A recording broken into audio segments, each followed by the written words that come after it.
Good afternoon. My name is Angela Belsham, and I am the corporate officer for the SLRD. I'm calling this December 4th, 2025 Pemberton Valley Utilities and Services Committee meeting to order. We would like to recognize that this meeting is being held on the traditional territory of the Lillooet Nation. The first order of business is the election of the office of the chair and vice chair as required each year. I would like to thank Mayor Richmond and Councillor Ramsden for holding the positions of committee chair and vice chair over the past year. With that, I would like to call for nominations for the office of chair for the Pemberton Valley Utilities and Services Committee for the remainder of this year and the year 2026. Calling a first time for nominations of the chair. I'll nominate Mayor Richmond. Mayor Richmond, do you consent to the nomination? I do. Okay, calling a second time for nominations of the chair. Calling a third and final time for nominations of chair. Seeing no further nominations, I will declare nominations closed. As only one nomination has been received, Mayor Richmond is acclaimed to the office of chair of the PVUS committee for the remainder of this year in 2026. And I'll now turn the meeting over to you. Very much. So next up is any nominations for the position of vice chair. Dr. Mack. Laura Ramsden. Dr. Ramsden, you consent? Do. Are there any second nominations? I'll call a third time for nominations. Seeing none, you are declared vice chair. Get busy.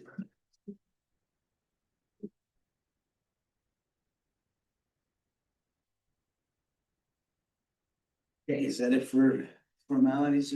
Yeah.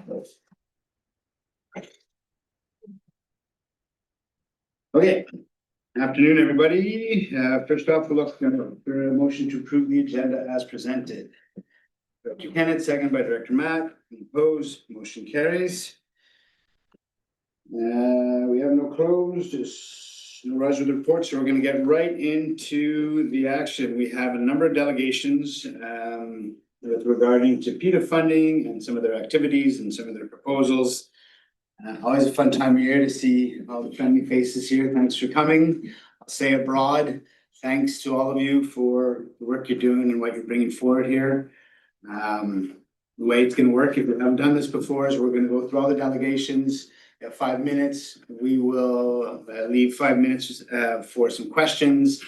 And at the end of all the delegations, the committee will be going through the whole funding application. So you won't hear us debate anything about the funding after your presentation. That'll all take place at the end of the meeting. We have quite a few delegations today, so I'm assuming some of you will not want to stick around for the whole show, and obviously we'll let you know. We're also just a heads up again with so much appreciation and gratitude for the work you guys do. We are in a position this year where we are oversubscribed for our fund, both of our funds. So we will have some tough decisions to make as a committee. And I just wanted to sort of set the framework. So with that, we will start. Our first delegation is Ula Clark, director, and Chris Power, coach for the Pemberton Volleyball Club. Please join us up front. Chris couldn't make it, so his lovely wife, Tina Betts, is stepping in.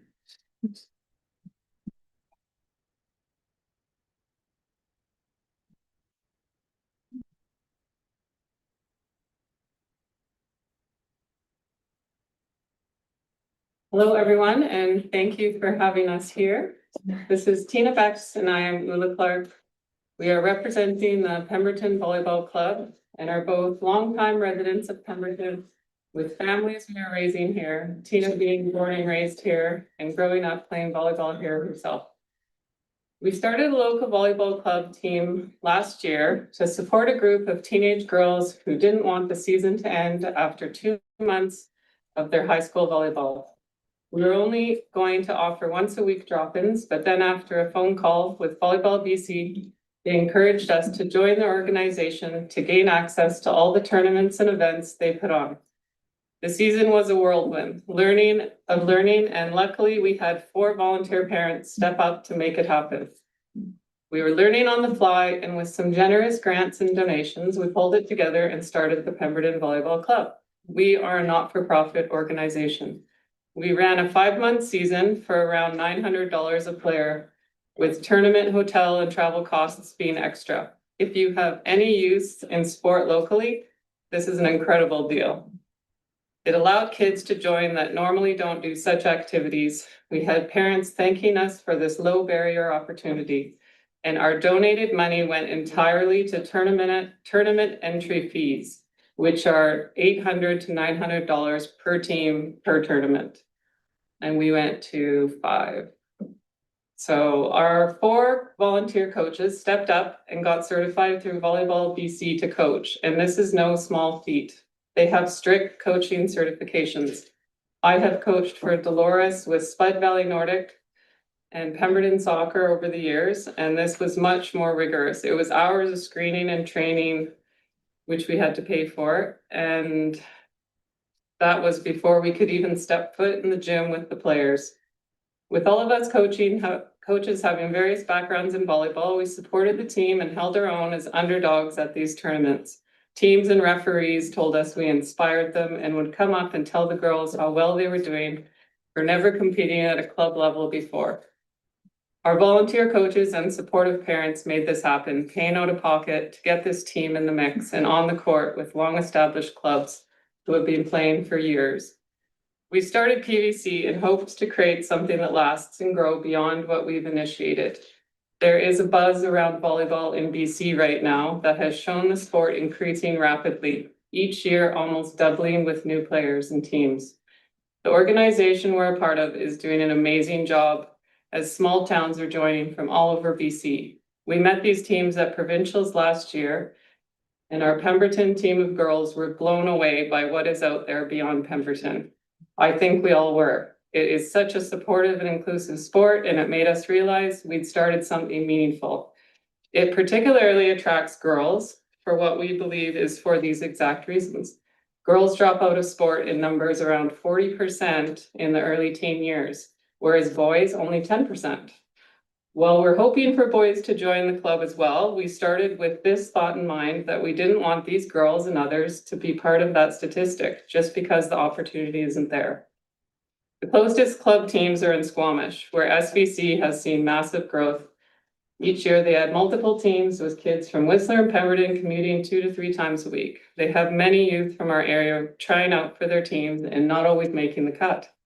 By creating this Pemberton option, it eases this burden on parents and kids, as now they can walk to practice and be part of their own community. Parents here already drive so much for winter and club sports in Whistler and beyond. And we're not trying to pull kids away from high school sports, as we know how important it is to play for your school. But with such a short season, it is so hard for kids to really improve much. We think this program will enhance their school teams. We already have players on the team talking about one day trying out for colleges, which I think is so exciting for a small town athlete to strive towards. We are requesting your funding to allow us to grow the club and keep supporting teams to join under our umbrella. We have 2 other teams that have just joined. One is all the kids who didn't make our 15U girls team have now formed a rec team that we're going to cover at the rec center, and there is also a 14U team as well. Funding will help us cover registration, gyms costs, and tournament fees, and this will augment the fundraising. We have already started on this, and this would really help. It would allow more age categories to form teams like we have, and there is even a boys team that is interested in joining. We aren't exactly sure where this is headed, but we know this sport is growing exponentially, and we hope to support that locally through creating this opportunity here in Pemberton. Thank you so much for your consideration. Sorry, I read the whole thing. I'm not great at speaking without it. Do you have any other means of fundraising for your program? Yeah, definitely. We already have had, we have the Legions. We might be the first one to kind of do this we'll run a meat draw under them. They have proposed that. They've given us support over last year and this year from the meat draw, so they have put that forward for us. And then, we have a few other things in the works. The girls are brainstorming ideas. They really want to be part of the fundraising as well, because we know how important that part is. And then we've had a few small donations as well that have, you know, helped us. There were some initial fees we had to pay. Awesome. Yeah. Go ahead. I have a question is there a large group of Indigenous kids playing on the team? There aren't with our club so far. We would love that. There is a volleyball drop-in out at Uloosh, which I believe is also why we haven't had as much interest in Right. joining our club, because there already is a program that I know Alphonse has started. And my intention was to also reach out to Alphonse. And he organizes athletics for Uloosh, and just let him know, you know, this is what we're doing. We'd love to have some. Yeah. Yeah, unfortunately, with the school team, there was only a couple kids from Lillooet on it. And the girls on the team did ask them, but they weren't interested in doing it year round. I think some Right. kids do other sports. Yeah. I just have one comment. Maybe you'd like to come and have yourself in front of the Lions Club, because we are happy to help make donations to Yeah, local wonderful. sport kids and so on. So it's the first and third Wednesday of every month. And Ian Hartman is, Okay. yeah, and just get on the agenda and Yeah. Look that up on the website. Yeah, thank you so much. Yeah, it's exciting. I think neither of us knew what we were starting, and it's just snowballing into something bigger than we ever really That's thought could amazing. happen. And I think it is just, it's so inclusive. I mean, I was not huge into volleyball when I was young. Tina was. I was a basketball player. So at first I argued with my daughter. I said, why can't you play basketball? That's the best sport. And anyway, yeah, but I'm all in now after these tournaments. It's like a group of girls that just, yeah, it's pretty awesome. So it is important. I'm glad Lions and other suggestions and to see, one of the things that we like to see from groups is that we're supporting the group and we're not one of the main sort of financial. Funding, You know, no. you're not dependent on us. We want to support a lot of all these Yeah. activities. Yeah, for sure. We need to see activity on. Oh, yeah, the club to make sure they're matching and more. We for sure would. And then we have, with our budget, we aren't like, you know, we're not assuming we're getting money. We definitely have other ways that we're trying to drum it up. We really, I mean, we could just charge the girls in the city. They play $4,000 to $6,000 to play a year. And it's, it's such a long season. It's 5 months. So we charged $900 last year.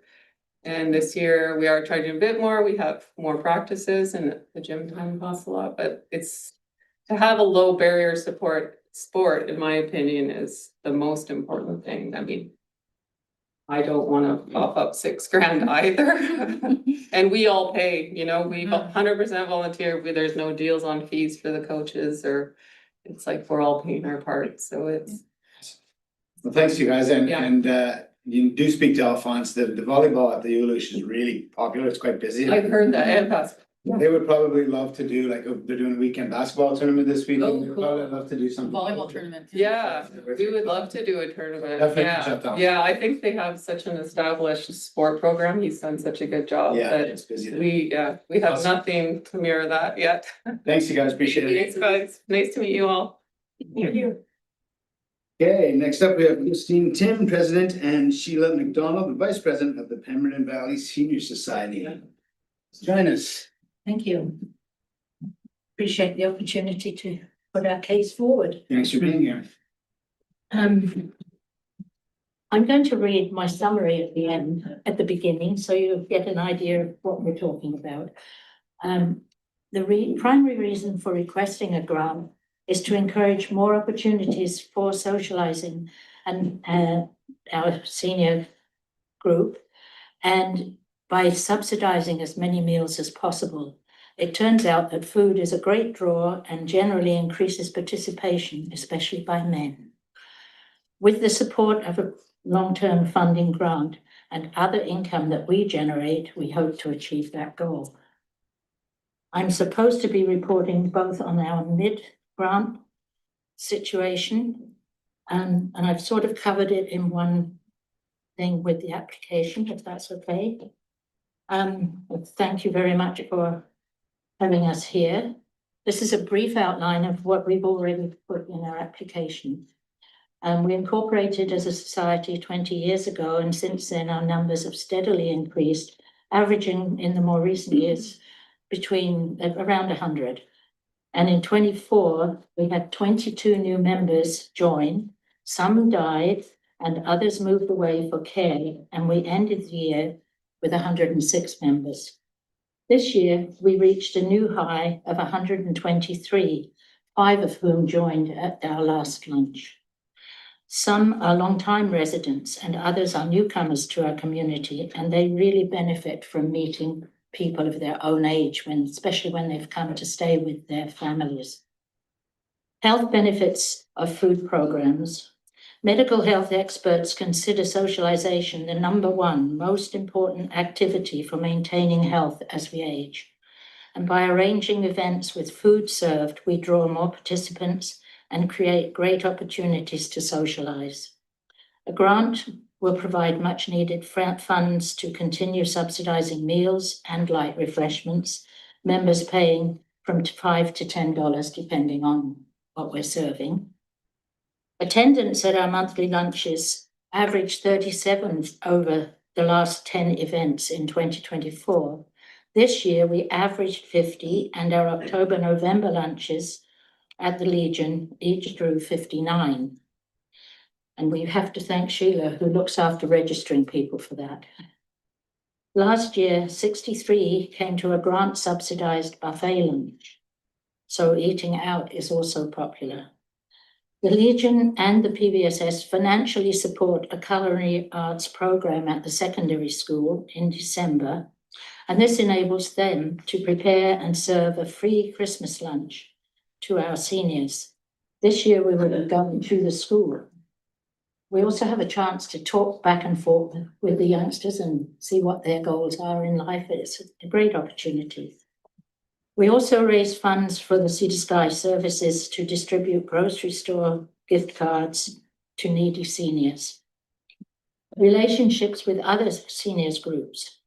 Grant funds would help us to continue to build relationships with Mount Currie elders and seniors in Whistler. This year, we invited Whistler Mature Action Committee to light refreshments and games at the museum, after having already been invited by them to lunches and games days in Whistler.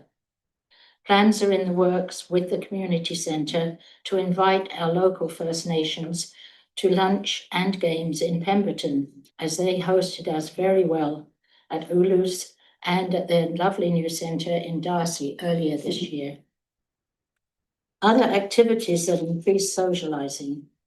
While grant funds are not always involved in our activities, we feel it's important you be aware that there are a variety of programs we offer Monday to Friday, many organised by members who met through PVS and are new to the community. Most are free and include card games, stitches, ukulele, singing and painting groups. The use of the rec is a very much valued facility, as it provides an essential meeting place for all these activities, as well as the special events we hold.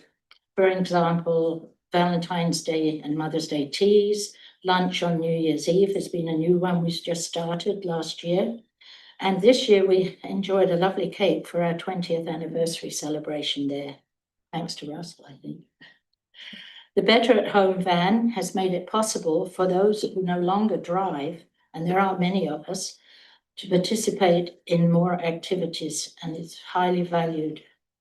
Physical fitness, 50 plus fitness programs at the community centre are affordable and very popular. And we have a wonderful community paramedic, Veronica, who leads a Wednesday walking group, rain or shine, and cheers us all up. Once a month, she holds a wellness clinic at the rec. It serves to highlight situations requiring a doctor's attention that might otherwise be missed. And I think I can conclude with what I said earlier. I reiterate that our primary reason for requesting the grant is to encourage more opportunities to socialize by subsidizing as many meals as possible. It turns out food is a great draw, as I said before. So everything you can do to help us continue with that, we appreciate. Thank you so much. Thank you. I tried to get it in 5 minutes. It was hard work. I see that. Any questions or comments?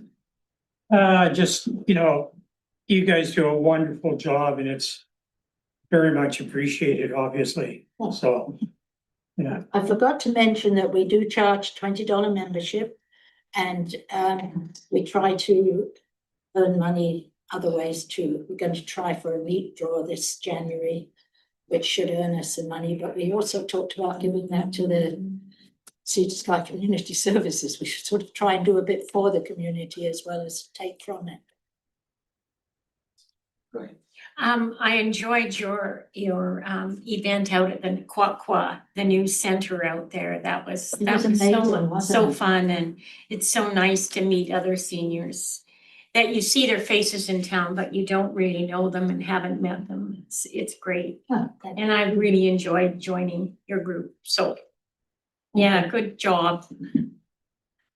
Awesome. Thank you so much. We're all good. Thanks for joining us. Appreciate the presentation. Thank you very much. Next up, we have Margaret Fraser, Vice President, and Sarah Ray, the Executive Director from the Pembroke District Healthcare Foundation. Good, thanks, how are you? Yeah, Mark is on the screen, she's gonna be doing the majority of the presentation. Hi, can you hear me? You bet. It's all yours. Awesome. Thank you very much for the opportunity to present to you. Sarah and I are actually just thrilled that we get to tell our story live versus just on a piece of paper. Pemberton and District Healthcare Foundation has been around for a really long time, just been really quiet. About 20 years ago, we did change our name. At that point, hospitals were, they were called societies, and so we ended up changing it to a foundation. So some of you, may have known us when we were known as something else. Our main goal is definitely to provide enhanced health care to the Pemberton and District area. And by that, I mean, it could be healthcare services, it could be enhanced facilities, or it could be either enhanced equipment or additional equipment. And so that's really why we were put on this earth, is to look after the community and really enhance the care of our community. Our community does include all of the First Nation communities. It includes Pemberton, obviously, Whistler, and Birkin and Darcy. So we do have quite a reach.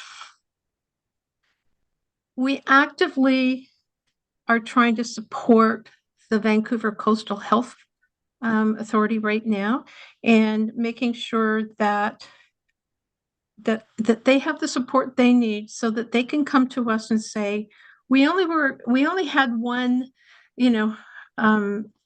X-ray machine. It's getting really old. We need a new one. If we had X number of dollars more, we could get a better one than we are sort of budgeting for now. So that's really what we try to do, is to help support them and to enhance what they're already doing. They have the list. They are the basis of the equipment that's necessary. Now, do I have control over these slides, or do you? We do. So maybe you could, Let us know when you'd like us to advance them. so if you could pop over to the history. So keep going.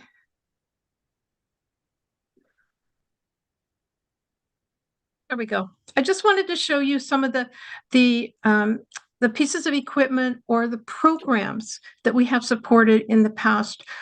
Most of this has been for the Pemberton Health Center, but as you can see, we were involved in the CT scanner for Whistler. We were involved with the orthopedic arm at Squamish General Hospital, and we provided some funding to hospice because that's the hospice that our community accesses. So it just gives you an idea of what we have done in the past. So why we're asking for money.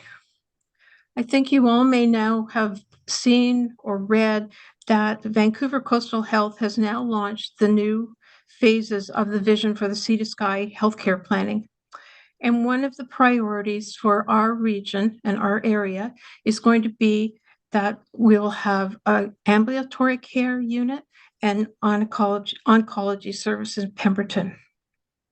We've been told that we will have a important role in raising the funds for that expanded care. So we're very excited that we can be involved in that. Hence why we need an executive director. Our board are all volunteers, like 99.9% of the boards are. Until 6 months ago, the board looked after the foundation. But we recognize, because we are going to be getting into this campaign to raise funds for these two areas of enhanced health, that we needed to hire an executive director. So look, this is going to be the largest campaign that we have ever taken on, and certainly a new chapter in our life and a new life of the foundation. And so definitely needed somebody. We hired Sarah, who's in your audience today. And one of the things that we very quickly have noticed is she has been able to get out in the community and tell the community about us. And we're getting some really strong support, and we're starting to get donations already because of her ability to be out in the community. Whereas with most of the board, it's a real struggle in the daytime to get out in the community. So her role up until when we don't know yet. Let me back up. We don't know yet when these units are going to come on board. But in the meantime, we've got to get ready. And so that's the other role that Sarah will have, is she's getting the foundation ready and prepared for a campaign. Lots of community awareness. We're starting to do events and getting the community involved and being able to tell our story that way. And that's how we're going to sort of start the process. We also will get everything, as we work with Vancouver Coastal, we'll figure out, what that campaign looks like. We don't know yet if, it's just equipment or if it's equipment and mortar and bricks. We just don't really know. What we do know is we're going to get a list of equipment that is required right now. And we are going to start fundraising for that equipment so that we can enhance the care in our facility in Pemberton. So we're really excited about that. That's a great way to get started. And with Sarah there, she will be able to take the lead on that and get us moving. So the reason we're asking for funding is we have some of the funding, but we need some more funding. And so we were hoping that you would consider matching what we're able to put into the executive director's position. We know we already have seen it, that what Sarah has done has really made a huge impact so far. And so we expect that that's going to continue, and hence don't want to lose the position and don't want to lose the momentum that we already have seen going forward. That really is, thank you for the opportunity. Really, we're just really excited about what's going to happen in the next few years in Pemberton, and the fact that we're all going to be involved in providing enhanced care, better equipment, more equipment, and access for all. Thank you. Thank you. Thank you for the presentation. One quick question. Do you, as a group, choose all your fundraising, where you put your fundraising money? with what VCH says their priorities, or are there other ways that you look to our local providers and the clinic and the doctors to see what their needs are when you're deciding where to spend your money? We do both. And we do have, we have Dr. Fuller on our board. And so he gives us some great input as to what some of the needs are. And we are going to have somebody from Vancouver Coastal. We're going to have a rep on our board too that can help us. And then we'll look at the priorities. We'll also look and see what we can afford. If they sort of say, well, we need an MRI, we're all going to take a deep breath and go, maybe not because of that kind of cost. And so that's how we'll prioritize. Got it, thank you. Questions? Well, I know. Hi, Sarah. I just Hi. wanted to mention that the Lions and the Rotary are trying to put Yeah. together a fundraiser. Yeah, I've met So- with both Karen and I've spoken with the Lions as well. So a large part of my role since April has just been connecting with different people within the community of Pemberton and on the broader scope of the foundations that we work with. So it's been really lovely to reach out to everybody and see all the support that's Yeah. happened already. That's awesome. Yeah. We're excited that there's such a good spearhead movement Yeah, towards, it's so important. it is. Yeah, thank you. Yeah. Awesome, thank you for the presentation, thanks for being here, Sarah. Thank you. Thank you. Okay, next up, we have Shannon DJ, the Pemberton Farmers Market Association Chair. And And Helen, hi. welcome. Thank you. Yours when you're ready.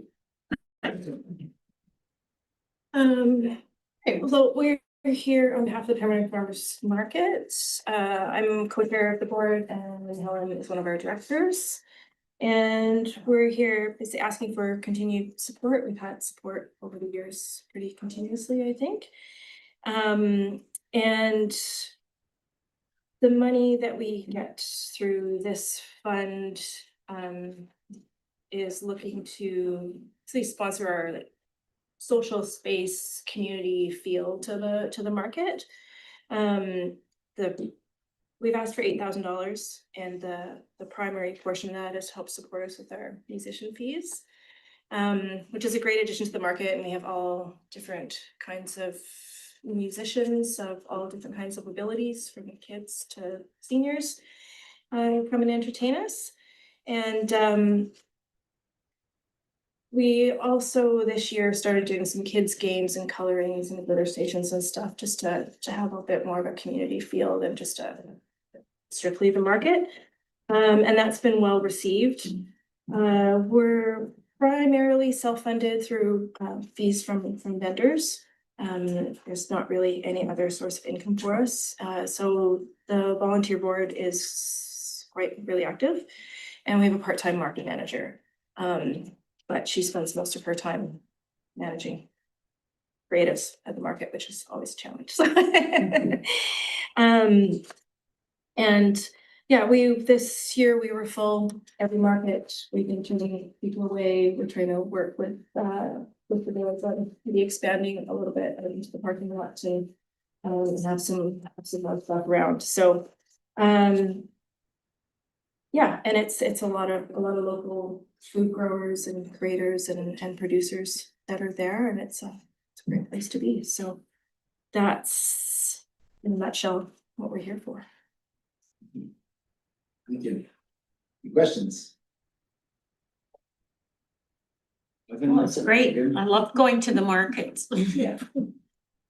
Thank you for all the work you guys do. Thanks, Jen. Thanks, you guys. Market, as you know, is a pulse with the town on Fridays. It brings in amazing energies. Appreciate it. Thank you.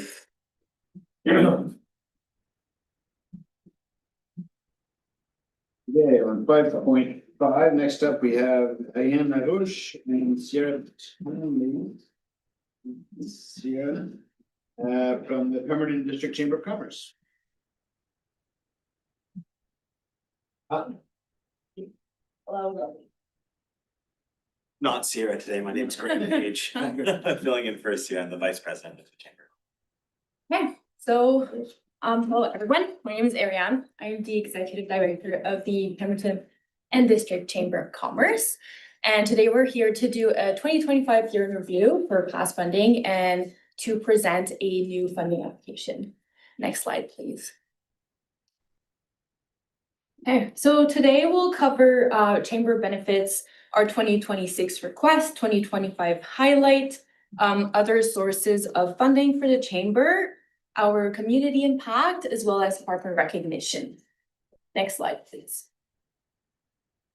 Hey, so the chamber strengthens our local economy by supporting businesses, offering training, hosting community events, and advocating with all level of governments. And so this funding lets us continue and expand programs that benefits residents, businesses, and the region overall.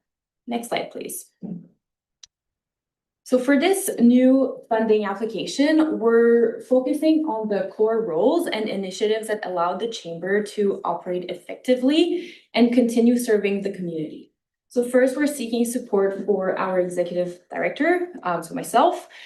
So this is a 20-hour per week leadership role that guides our strategic direction, member services, advocacy, events, and that financial oversight. We're also requesting support for our admin and marketing coordinator. And so this role has expanded a bit over the past 2 years and now covers communication, content creation, event planning, bookkeeping support, and day-to-day operations. Next, we're looking to grow our Shop Local campaign to encourage residents to support local businesses year-round, especially during slower seasons. We're also hoping to launch a new Pemberton Executive Directors Collaborative. And so the idea would be to host a biannual sessions that local EDs can come together and share learning, networking, and also do leadership development. And with event participation growing significantly, we're requesting modest support to help sustain and grow our community and business events. And so finally, our Pemberton Economic Development Collaborative remains an ongoing initiative. And while we're not seeking PDIF funding for it, it continues to be a valuable regional partnership. Next slide, please. So jumping into our 2025 year in review, it was a great year for the chamber with lots of growth and engagement for chamber programming with record attendance and full sponsorship for every event. We held a total of 13 chamber hosted activities. Next slide, please. The chamber also actively advocated for local businesses. We attended all council meetings, sometimes online, sometimes in person, participated in 12 advocacy meetings with stakeholders, and had 7 advocacy committee meetings to engage on issues that matters the most to our community. So BC Hydro Service, development permits and zoning, policing, bylaw enforcement, and local infrastructure improvements. Next slide, please.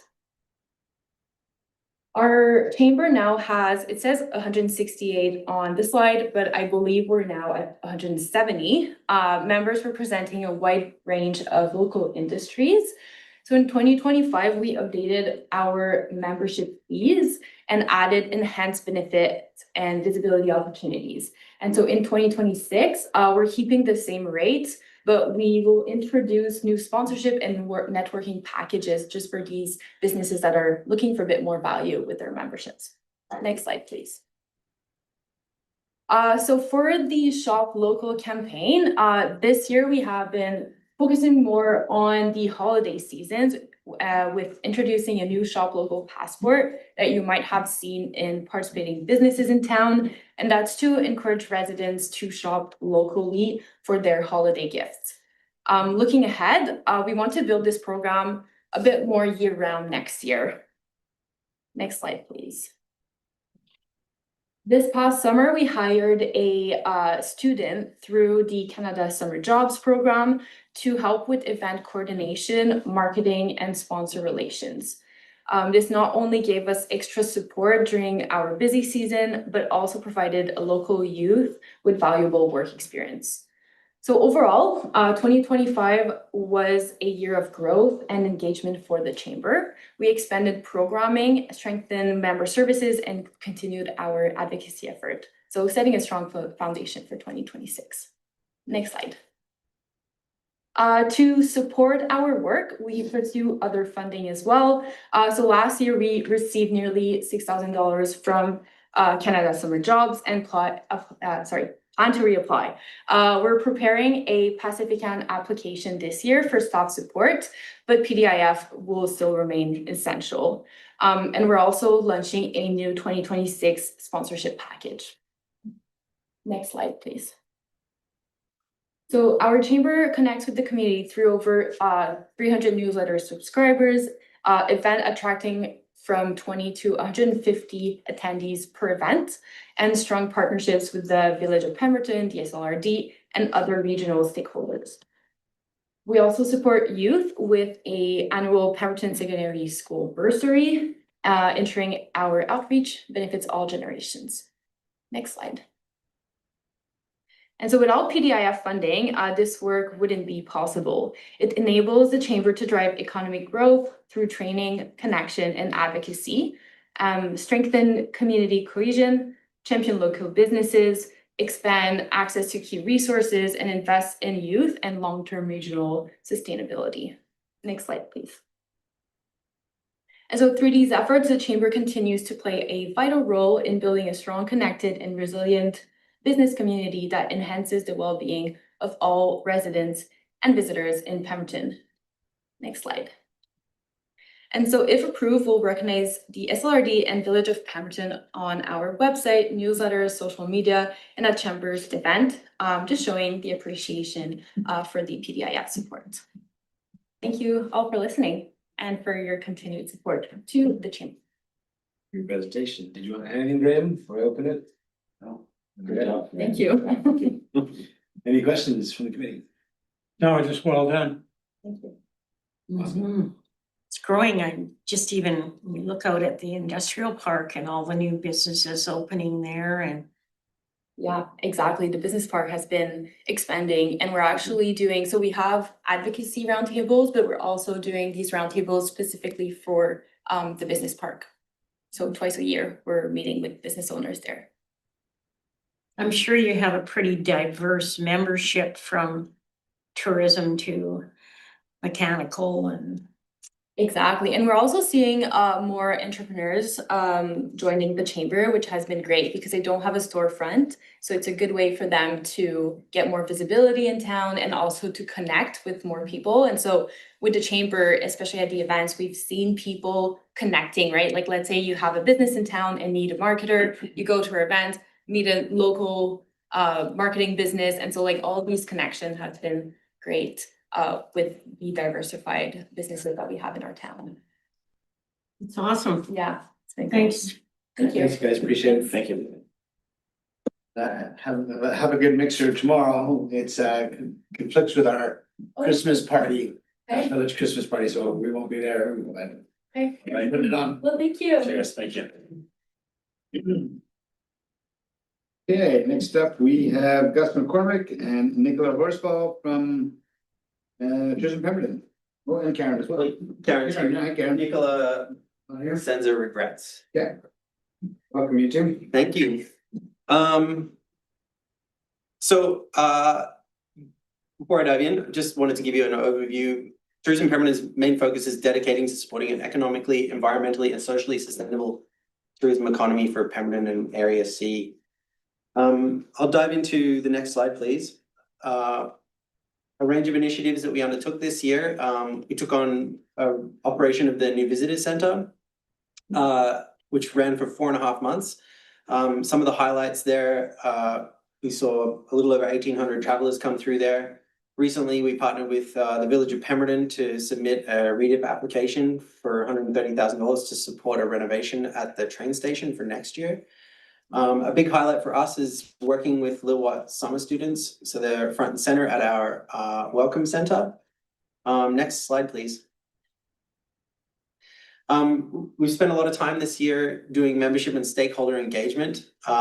Spent some time with the accommodation sector to understand where they're at, and hopefully start to create a pathway towards MRDT implementation and discuss proper investment in our DMO from the community. Working with Lillooet Nation on the summer student program also opened up new pathways there. We onboarded the Hitching Post as a new member. We have a new board member from Lillooet Business Group. And then part of our application this year is a wellness festival in the fall, which we have a recommendation from Lillooet Business Group as well to partner with on that one. We, in collaboration with the chamber, we addressed concerns with within the wedding industry and destabilizing impacts that are happening there for them at the moment. We're in the process of meeting with a lot of Pemberton Meadows farmers that are involved in slow food, and also the Farm to a Wayfinding project to enhance that for next year and hopefully drive some more business opportunity for farm stands up the meadows. Our membership grew to, it's now 44 businesses. We signed 2 new members up just the last couple of weeks. So our membership's rebounded in a really positive way. Next year, we hope to run a tourism sentiment survey to see how the valley is feeling about the impacts of tourism in our valley and use that as foundation for how we're performing over the coming years. Next slide, please. Marquee event for us is Slow Food Cycle Sunday. Been 20 years running. We have a community roundtable happening next Tuesday to realign the objectives of this event and make sure it's aligned with what the community needs right now. Last year, we saw 2,700 cyclists, 9 host farms. We also partnered with a renowned event producer last year, Watermark Communications, that came in and has ran the event on behalf of Tourism Pemberton and has produced a really detailed report for us on some of the aspects of the operation that can be enhanced over the coming years. So we're excited to share that with the community and maybe some of you here around this table at some point. We raised $1,400 for the hospital foundation through the Lions efforts as well. Yeah, and I've mentioned in preparation for next year's event, we have a community roundtable happening next Tuesday evening. Unfortunately, it's a council a meeting night, but I think Russell signed up to join that one. Next slide, please. We have ongoing infrastructure support. We've been doing, we believe that part of tourism's role is to enhance the guest experience and give them opportunities to see the beautiful parts of the town that we're in, but also make it better for the residents that live here. And this is where efforts for infrastructure support, where we see friction happening, is an important way for tourism to invest. So we've been doing snow clearing at Nairn Falls Provincial Park for the last few years. It provides safe access off the highway for travelers, as opposed to parking on the highway when there's snowstorms, but also for the local cross-country skiing club. And then until the end of 2026, the backcountry sanitation project has been, there's ongoing maintenance associated with those. Some of those have been handed off already, but at the end of 2026, I believe the funding for the maintenance portion of that is wrapping up. So there's some outhouses out there that we need to discuss what that looks like moving into the future. Next slide, please. The next section of the report is focused on our marketing efforts in 2025, which saw a big refresh. We actually hired a part-time marketing coordinator who has done an amazing job. That's Nicola, who was supposed to be here to present this piece, but she sends her regrets. So we built a brand new website this year. Our old website was a little bit clunky and needed a refresh. It's been optimized for mobile, and we've become a lot more active on social media than we had been. The main goal for our marketing is to focus on education and driving business to our membership. We're not here to massively expand the tourism sector, but really optimize it for value for our businesses, our members, and our community. So we've been involved in efforts like Don't Love It to Death. We're also encouraging people to spend money on guiding companies while they're here, as opposed to free ranging, which is not a bad pursuit, but education on that piece is important too. Next slide, please. So yeah, we built a new website. It launched in June 2025. The web impressions since June are probably closer to 28,000 at this point. The most popular pages are the events page and Slow Food Cycle. People are always looking for things to do when they're here. We've also launched a blog a deals page, event listings, and we send out newsletters and special projects through there as well. Next slide. We've produced the Pemberton Visitors Guide, again, in collaboration with the Peak.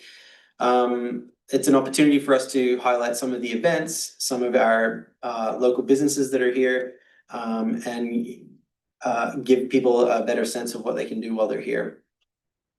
Next slide.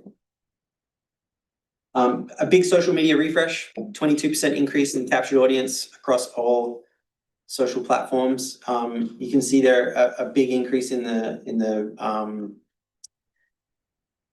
amount of posting that was happening between 24 and 25. And that comes down to the work put in by our marketing coordinator. Next slide, please. We had a digital advertising campaign, a modest but important one, where we invited up influencers to capture content, collaborating with member businesses, Copper Cayuse, the Flower Wrangler, the Lodge, the museum, and Mile One Eatery. And that just sort of showcased some of the things to do in Pemberton. It was part of our visitor information efforts during the summer. Next slide, please. We had this beautiful piece of content created, I think 18 months ago, and it hadn't been released yet.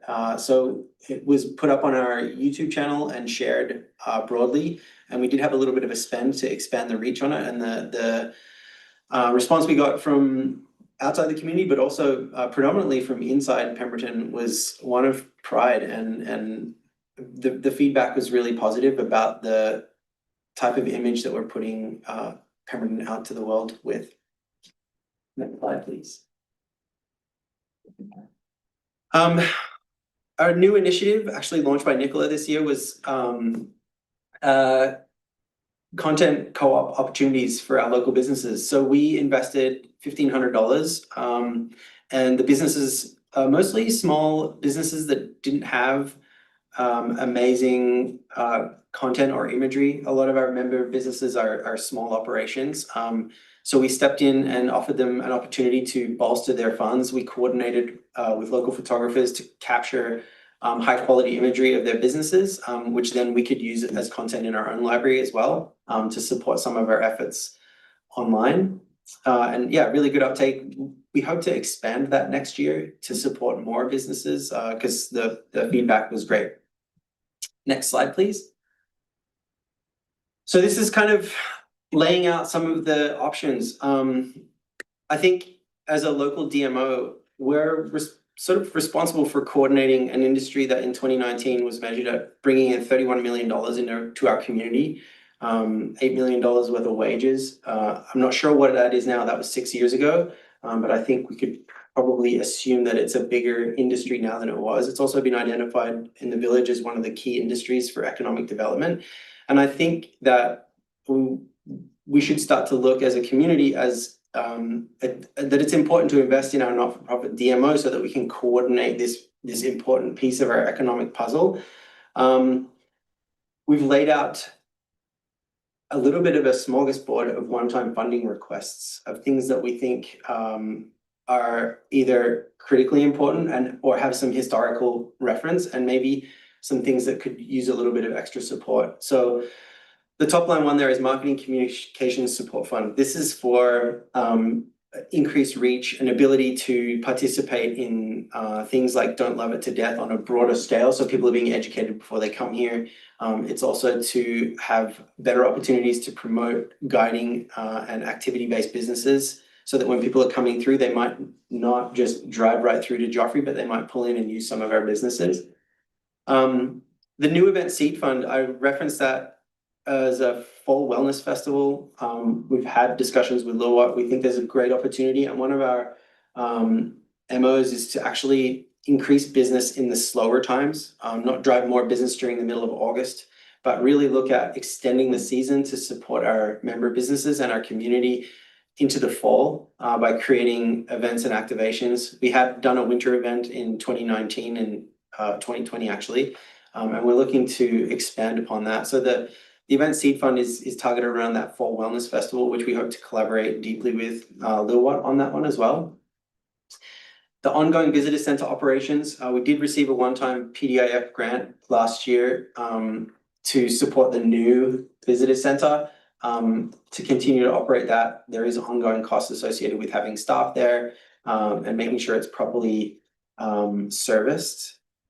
The Winter Recreation Access Fund, I've called it, it's Nairn Falls, but I think this is a good case study when people come to town in those off seasons, like giving them access to activities in the valley area, whether it's potentially snow clearing at Shadow Lake and doing snowshoeing out there, continuing to clear the lot at Nairn Falls, or creating some sort of enhanced opportunities at different trailheads within the valley, I think could drive more business in the wintertime.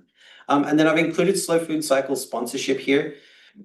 Historically, the SLRD has sponsored this event to the tune of $2,500, which is amazing. We've also applied for the Community Enhancement Fund through the Village of Pemberton, but perhaps, I'm not sure if it makes sense, but maybe the Slow Food Cycle sponsorship or support should maybe fall under this umbrella. That's why I put it up here.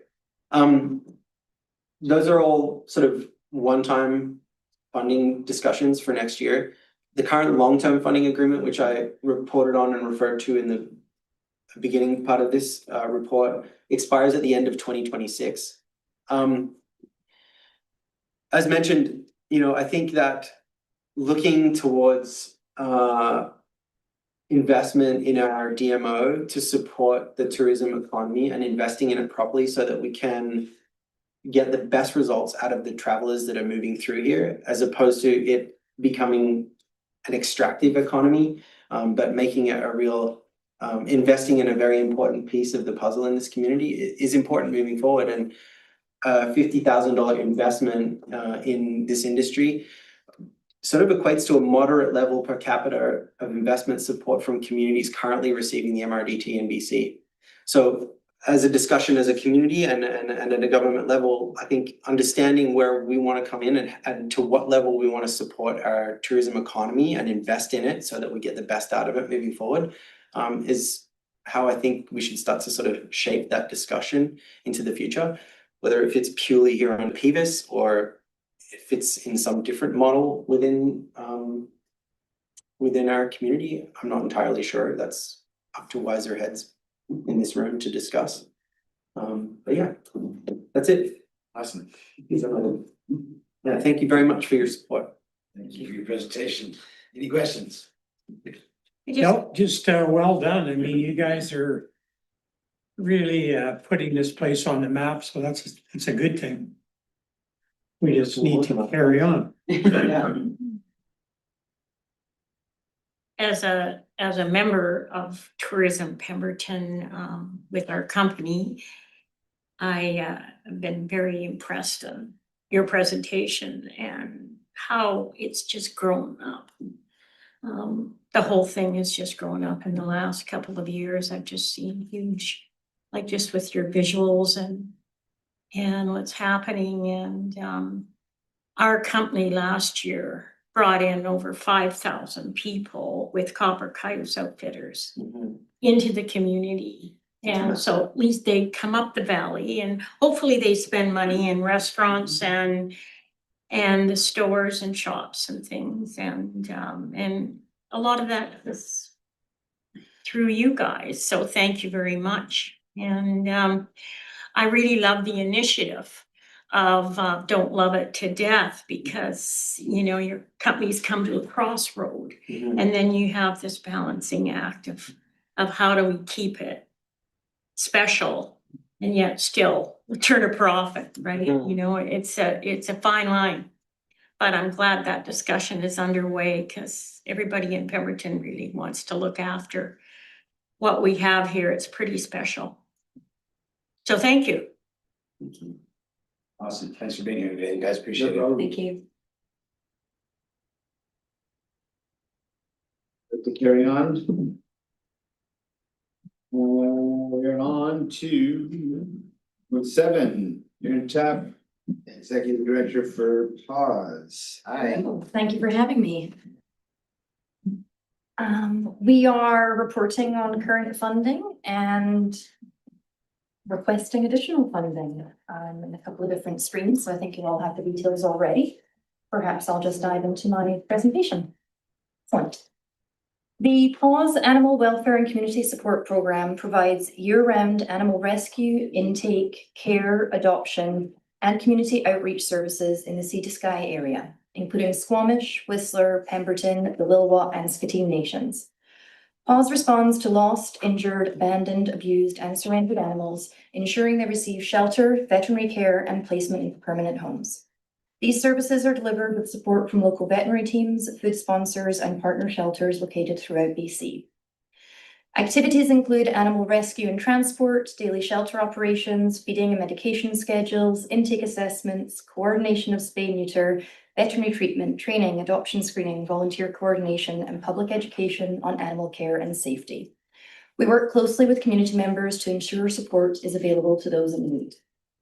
We provide access to support and veterinary care within our community through community-minded outreach initiatives, including the Animal Food Bank donations and dispersal, animal wellness clinics in conjunction with Whistler Animals Galore, and the Remain at Home Spay-Neuter program, which supports those who face financial, cultural, or geographical barriers. Our services benefit and positively impact our entire community and surrounding areas. Through animal welfare, we support the welfare of humans. Our staff and volunteers provide these services with care and compassion always. In 2025 so far, PAWS has received surrender requests for 137 animals, an unprecedented volume for our small facility. In response to this high level of demand, PAWS has worked with partner shelters to find placement for animals we could not accept into care, coordinating travel and providing short stay care for over 50 puppies. Surrender of any animal requires immediate intervention. Young animals in particular are susceptible to illness, hunger, and death without proper care provisions. Being able to provide immediate response is crucial in ensuring survival. We have successfully found forever homes for 21 dogs and 42 cats this year and continue to support animals currently in care. At the moment, we have 2 dogs, 8 cats, and 1 pregnant cat. All animals accepted into care and are transferred are provided with appropriate veterinary care, food, shelter, and spay-neuter surgeries to continue to reduce the strain on shelters and families across BC. Our nearest full-service shelter is located in Whistler. However, there are no BC SPCA options between Squamish and Kamloops. Whistler being a 30-minute drive for the residents of Pemberton, but more for the rural, remote, and First Nations communities we serve, making PAWS the only accessible local provider. Rising veterinary costs, loss of housing, financial insecurity, mental health crisis, and year-on-year increases in the numbers of abandoned or surrendered animals have created a strong need for consistent, trained animal care services. Without local services, the people of our community and their companion animals will be without critical support and programming that provides for their safety and wellness. Our relationship with the Lillooet Nation members continues to be integrated into program delivery, with PAWS providing intake, spay-neuter support, emergency response, and animal wellness assistance when requested. These relationships significantly expand program reach and ensure culturally aware, coordinated animal services. PAWS has been serving the community for over 15 years. What started as a small dream with a lot of heart has grown into a relied upon service. Within Pemberton, the bylaw and RCMP detachments have access to PAWS facilities and teams for the purposes of animal control, impound assistance, and lost-and-found animals reported within the village boundaries. Community members associate PAWS with all things animal. From cats and dogs to bats, owls, and horses, we have become a reliable resource for those seeking assistance, information, and support. Over the years, we have been provided with shelter space, successfully fundraised to build new dog enclosures after flooding, engaged with the community that supports us through events and collaboration, and implemented improved programs that ensure the safety and well-being of domestic animals, and by extension, the safety, wellness, and soul of our human community. Our rural community has experienced major growth over the years, and with that comes pressure for services such as ours to offer more, provide for more, and support more animals and humans in times of need. Our goals for the future include a capital improvement campaign to replace our current trailer to allow for increased capacity, expanding community programming, and focusing on continued financial planning and funding security. The funding that we request from you today will be used to directly support shelter management, operations and program delivery, supporting PAWS and serving the community. Our budget for 2026 allows for the creation of 1 full-time and 2 part-time positions to better meet the demands of the shelter and community members. This funding will enable PAWS to continue to operate for the benefit of residents of Pemberton and surrounding communities, providing economic diversification and development through the creation of employment, and act as a springboard for future projects, expansion, funding attainment, and goals. Without secure funding to continue to provide these services, animal welfare programming in our community will cease to exist at the level needed. The program aims to improve community safety, animal health, and access to humane care. We thank you for your consideration. Thank you very much. Questions? No, this program has grown dramatically since it started, so you know, you guys do a wonderful job and it's really appreciated, so thank you. Thank you. Thank you very much. Thank you.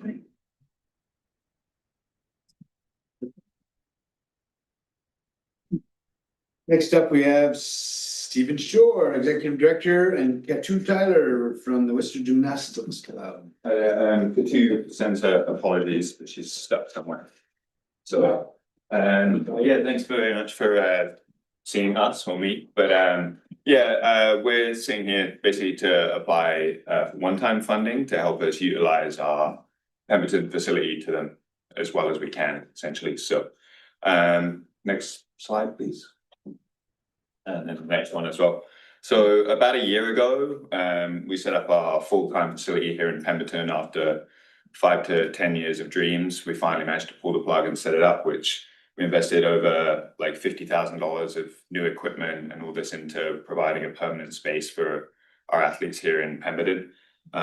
It's a great space during the dark, the winter, and what we hope is the heat of the summer as well. So we cater to all kinds of athletes. So we cater from 18 months with their parents coming in and experiencing movement and gymnastics for the very first time, all the way through opening this new facility has allowed us to offer adult classes for the first time here in Pemberton, which have been extremely well received. We have 2 full adult classes running Mondays and Fridays, if anyone's interested. Next slide, please. But yeah, like I said, we're a recreational space. We have over 200 recreational athletes coming through our doors. And then we also provide like social connection on a greater scale where we have over 50 athletes training with us 10 months a year. So they go to competitions, training 3 times a week and all that. And all through opening up this new facility is what we've been able to provide more programming for our current members, but also expand our doors to more people in Pemberton as well. So that you see that's reduced our wait lists, which were between 50 and 100 when we were just operating in the community center. We've been able to dramatically reduce those to the point where there's a program for everyone, even if it's not the most ideal time of day for them. So, yeah, next slide, please. So yeah, through the opening, we've offered 4 additional full days, which has expanded training opportunities. It's allowed us to offer birthday parties, try and work with local school groups, and offer additional training, guiding clinics for our current staff. The unfortunate next slide part of running a full-time facility is the headaches of running a full-time facility. So the weather here in Pemberton has proved quite hot for us. So I don't know if I need to spend too long on the impact of the heat, but actually without air conditioning in our facility, it's proved too hot to offer programming at certain times of day. So we've been able to offer it in the morning, but it's been essentially unsafe in the afternoons. So it reduces athlete comfort and reduces our participation rates. Obviously, it's less comfortable for staff to work in. So we feel the need to cool that facility so that we can offer all of the programming that we offer in Whistler, also here in Pemberton. It's going to allow us to offer more training during the summer months, additional summer camps, and all those kind of things. So, next slide, please. It's just a few of the obvious impacts. The health and safety and the comfort of our gymnasts and our staff is obviously our top priority. One more slide, please. It's going to allow us to offer efficient scheduling, and maintain our like safety standards for all of our coaches and for everyone who's training with us. And it will, next slide, please. It'll also increase our employment opportunities for our local youth here. So currently we're employing 12 coaches in training and youth coaches, all under the age of 18. So they come through the programs, and then we have a coach in training, and a great opportunity for those guys to gain more experience and additional work is during the summer months. So we currently work with Canada Student Jobs to offer grants for our Whistler facility, and it's something we'd like to do for Pemberton as well. Yeah, they develop great transferable skills coaching with us, and it's a great opportunity for them to have summer employment. But if the facility is too hot, it's hard for us to offer enough work for them. Yeah, so through adding this piece, we'd like to extend our facility hours, particularly in May, June, July, and August, which allow us to offer more programming, utilize the facility better than we currently do. And yeah, continue to be a valuable community resource for the village of Pemberton. Much. Right. Thank you. So this request then is just to cover any shortfall for putting this air conditioning. Yeah, it's Unit. a one-time funding Yeah. request for assistance with the cost of installation and adding air conditioning to the unit. And so this unit will bring the temperature down to where it's. Yeah, it's Comfortable? comfortable and ideal for training during Yeah. those months. Yeah. Right on. Thank you. Questions? How many kids have you got, or how many people do you have like on a monthly basis? Or go through your facility there At in just Pemberton? Yes. So we have 50 regularly training in the competitive programs, and then around 200 throughout the year coming through. So between the parent and top programs, the kindergarten, grade 1, grade 2, all the way through to the adult. So yeah, when I pulled between Whistler and Pemberton, we've had about 900 members, and then we had about 250 in Pemberton, which has grown since we were able to open this full time. So and hopefully keeps growing as we were able to offer more coaching, more programs. Excellent. Well, thank you for the work. Thank you, guys. Thank you. Appreciate it. Okay, next up we have Naomi Holiday from Whistler Animals Galore joining us remotely. Where's Naomi? Hi, I'm right here. Table's yours when you're ready. Thank you so much. So I'm Naomi, the Director of Operations and Development at Whistler Animals Galore, so WAG. I want to say a huge thank you to the Pemberton and District Initiative Fund for not only funding this last year, but continuing to fund us with multi-year funding. Many of you probably know what we do. So we support the Sea to Sky community with lost, abandoned, sick, stray cats and dogs, but we try and do a lot more for the community as well. So we offer low-cost spay and neuter options, a food bank, the ability to surrender animals who can no longer be cared for, education via wellness clinics. Sometimes we do compassionate boarding and also provide some critical care support. We're really thankful for this funding, and I wanted to share kind of how it's changed this last year for WAG and how it's kind of impacted the animals that we support. So in 2024, we had an intake of 72 animals and we adopted out 78 animals. Year to date already in 2025, we've had an intake of 105 animals and we've adopted out 95. So we've really seen kind of incredible growth there. Many of these animals are from the Pemberton and surrounding area. I've actually only been at WAG for 2 months myself. But in that very small time frame, we've taken in 9 dogs and 13 cats from the Pemberton area or Pemberton organizations. So this is where I give a special shout out to Erin from PVUS, who's been really critical in helping with lots of those cases with kind of organization, admin, and transport. So it's been really amazing to kind of work together on some of these cases. And I've only got 5 minutes today, but I just wanted to share one of those cases that's come in. We had a little puppy who's called Woodstock, who's actually making a lot of noise below me right now. He was found wandering down the highway in Pemberton. And somebody actually came to the Whistler front door with him wrapped up in her coat, kind of had found this puppy and didn't know what to do. We quickly realized there's probably more puppies. Where there's one, there's normally a lot more. So we kind of called out to our community, and a couple of volunteers went out to kind of see if they could find the rest of those puppies. They did. They found 7 more. And they also found a dog called Neo, who was found with a chain embedded in his neck. And he was tied to a post with no shelter, no food, no water. So working with the SPCA and tribal police, we managed to get all of the puppies and Neo to our care. We rushed Neo to emergency surgery, and kind of he's now thriving. He's still at the shelter right now, but kind of working on training and getting him the right home. So that was really amazing, that funding like this can actually allow us to really act quickly when we're in these emergency situations, and that we can kind of call out to the local community to actually kind of make an impact and help these animals. So yeah, I just wanted to really say thank you for the continued support. We're really, really thankful that we get to support animals in the Pemberton area, and that we can continue to build amazing relationships within this community too. So yeah, a huge thank you from WAG.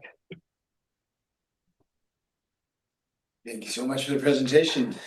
Naomi, can you explain a little bit how WAG and PVUS interact or overlap in terms of the work?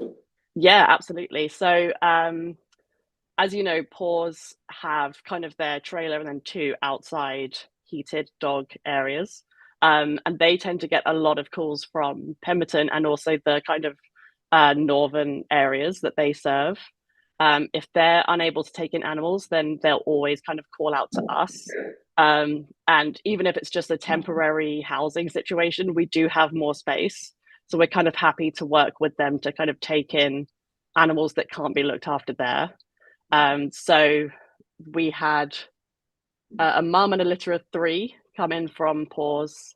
We had 7 cats who were kittens, and then PVUS took the 4 kind of adult cats. So it's really kind of looking at the space that the 2 organizations have and figuring out kind of who's going to go where.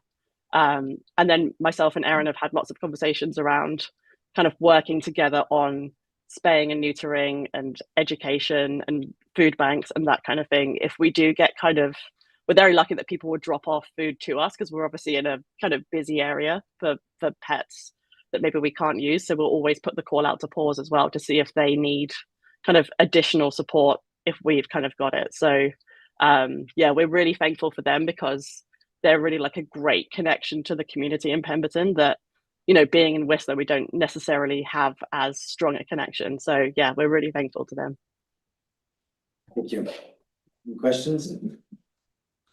No, I just once again just thank you for everything you guys do. It's amazing. We have lots of pets at home and they're all happy to be there, so they all need a good home.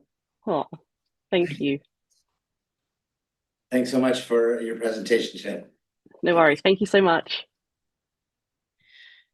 And our last delegation, Krista Walden from Pemberton Secondary and the Secondary Red Devils alumni.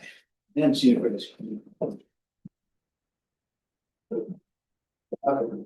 Thank you for having us.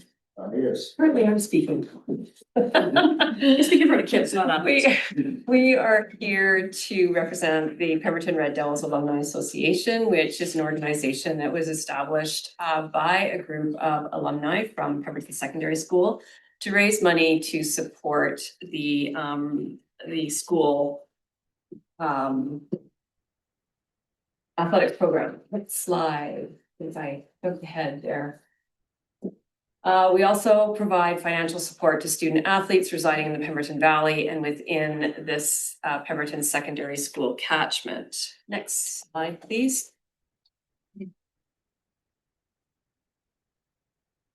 Why provide PDF funding to the association? Well, we have looked at this and we ensure equity to access. Our school community includes students from Naquatqua, Lillooet, Skatine, the Village of Pemberton, SLRD Area C from Pemberton Meadows up to Darcy.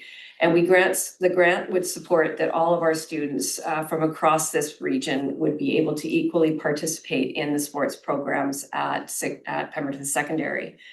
We're ensuring stronger athletic programming. It would relieve the financial pressure on the athletics program as participation continues to grow and allow the Alumni Association to sustain quality programming, equipment purchases, and travel support for student athletes. Next slide, please.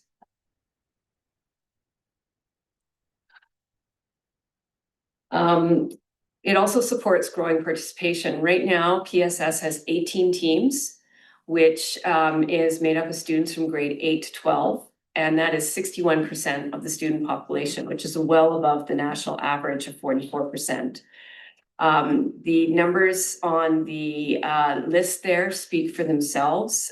Significantly, we want to highlight the track and field team, which really went from 4 members about 3 years ago to over 60 last year.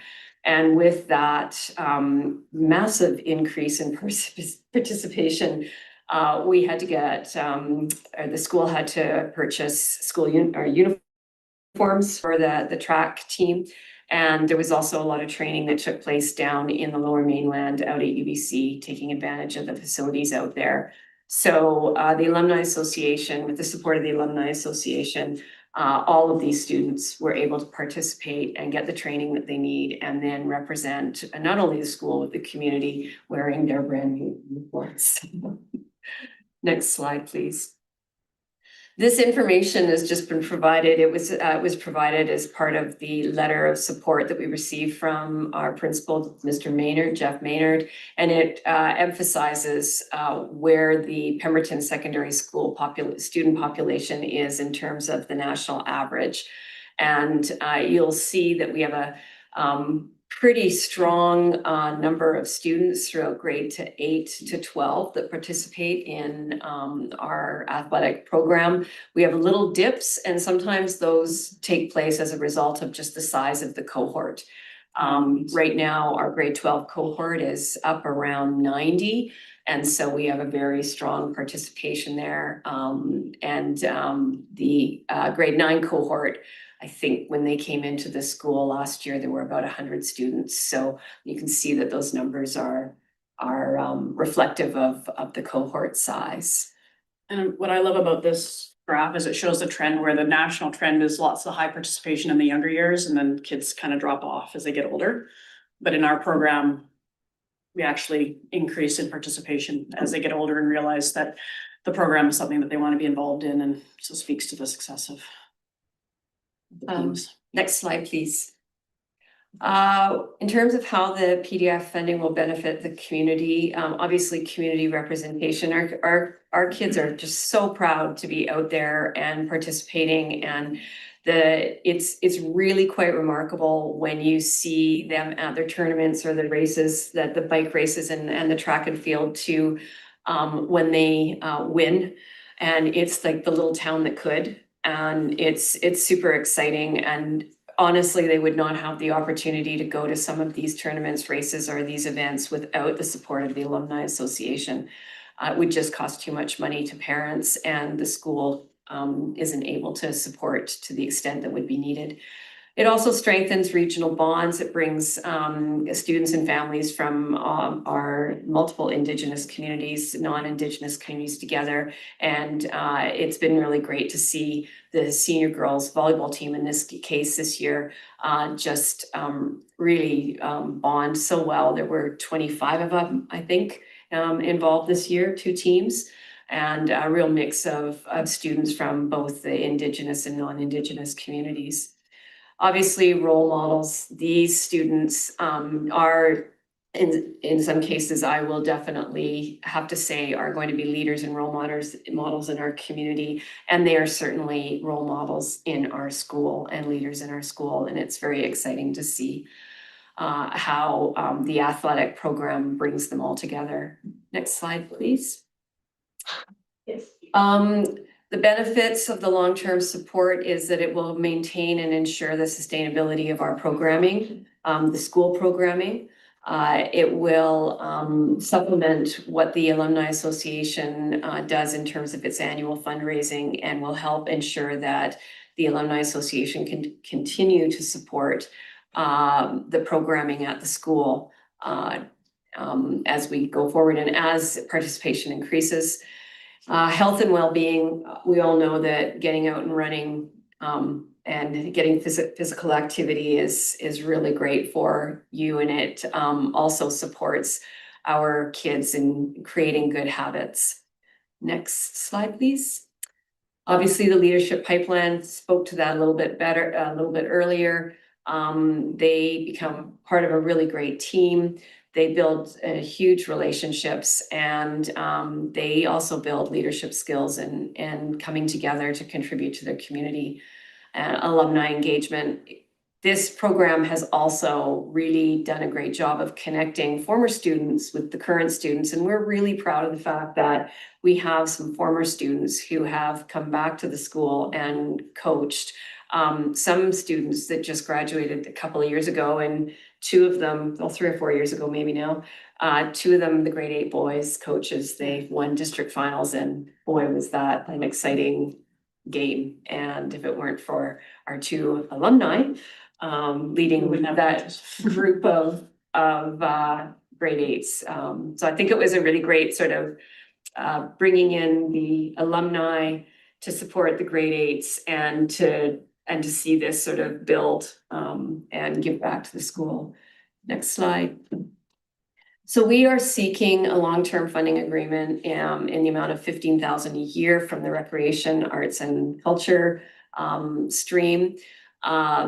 The plan is for us to supplement and add on to that to match that funding through different fundraising initiatives. We have in the past held the Shaker, annual Shaker and silent auction. We are finding it's becoming more and more challenging to run that event. It's costing us more to run it. And so it takes away from the money that goes towards the program. The last 2 years, we've had the band drop out at the last minute twice. So it's created some stressors. So as a result of that, we've had to, the Alumni Association has had to shift its approach and look at different options. And this was an option that was put to us, was applying for long-term funding with the idea that we will continue to do fundraising in other ways with an aim to match the 15,000 so that we have 30,000 a year to run the program. That is our presentation. Great. Thank you for the opportunity. Presentation. Any questions? Thank you very much. Yeah, you guys are amazing what you do, so you know you've got my support. Thank you. Thank you. Okay. I just have one question. What kind of funding do you get from the school district itself? So I guess, hopefully, sorry, I'm not sure if I'm running over time here. Our biggest challenge is because of our rural nature, and we have to travel so far to play. If we didn't travel to overnight tournaments, we would be limited to a home and away against Whistler and Squamish. We'd have 4 games a year, and it just wouldn't be much of a experience for the kids. So we go on a lot of overnight trips. We have to send teachers on overnight trips. So every time we go away, it costs the school $700 for a TOC, so the teacher can go on the trip. And we do about between 20 to 25 trips a year. Wow. So Yeah. the math on that right alone is massive. And then we get a small budget for equipment and stuff like that. But again, when we're going from 4 kids to 60 kids, a couple $1,000s a year to replace, uniforms isn't a lot. So our biggest challenge is the cost for the trips. I was just in Enderby for 2 nights with the senior boys basketball last weekend. That should have cost the kids, or actually, like this is a volleyball trip. It should have cost the kids $220. We only charge them 100 and then the alumni subsidizes the rest, because as soon as we start charging families $220 plus food. Maybe some kids afford it, but some kids can't, and then, you know, so the kids that can't afford it don't have teammates, and then the program will just kind of tumble, so. The school money is kind of supporting the policy end of it, or that we have to provide for us to be able to go, but then the alumni is making it affordable for the kids, if that makes sense. So we have several kids who, on the senior girls volleyball team, for instance, who are sisters. So for a couple of families to go to that tournament, a one-night tournament, would have been over $500 for them to send both their kids. Plus food for 2 days. Plus food for 2 days. And a So, soccer trip in last spring should have cost $245 a kid, and we charge $100, so they might be interested. Because otherwise they don't go. Try and make it as inclusive as possible for everybody. That's the Yeah, goal. that's important. Yeah. And the school just wouldn't have the resources to pay that for the kids that can't meet it, Yeah. with the rate of participation that we have. Well, thank you for all your help and what you do. Thank you. Whatever happened to the funding that does come from or used to come from the lotto? Did that all just dry up? Because all that money that was supposedly in the lottery system was supposed to go to help, you know, amateur sports and all this kind of stuff. Is that the money that the parent advisory council receives? No, this is the province that administered that. So when you go buy a lotto ticket and all that money goes in, they give out their prize, but then there's a whole whack of money left over. And that money was supposed to be distributed for amateur sports. Is But that still happening or not? Not school sport. So there's all kinds of grants out there that schools cannot apply for. It's all community sport that it supports.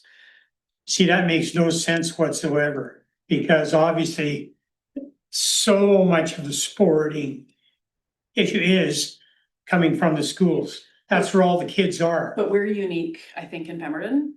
I think a lot of communities like Squamish has so many community sports available to the kids, but not so much in small towns like us.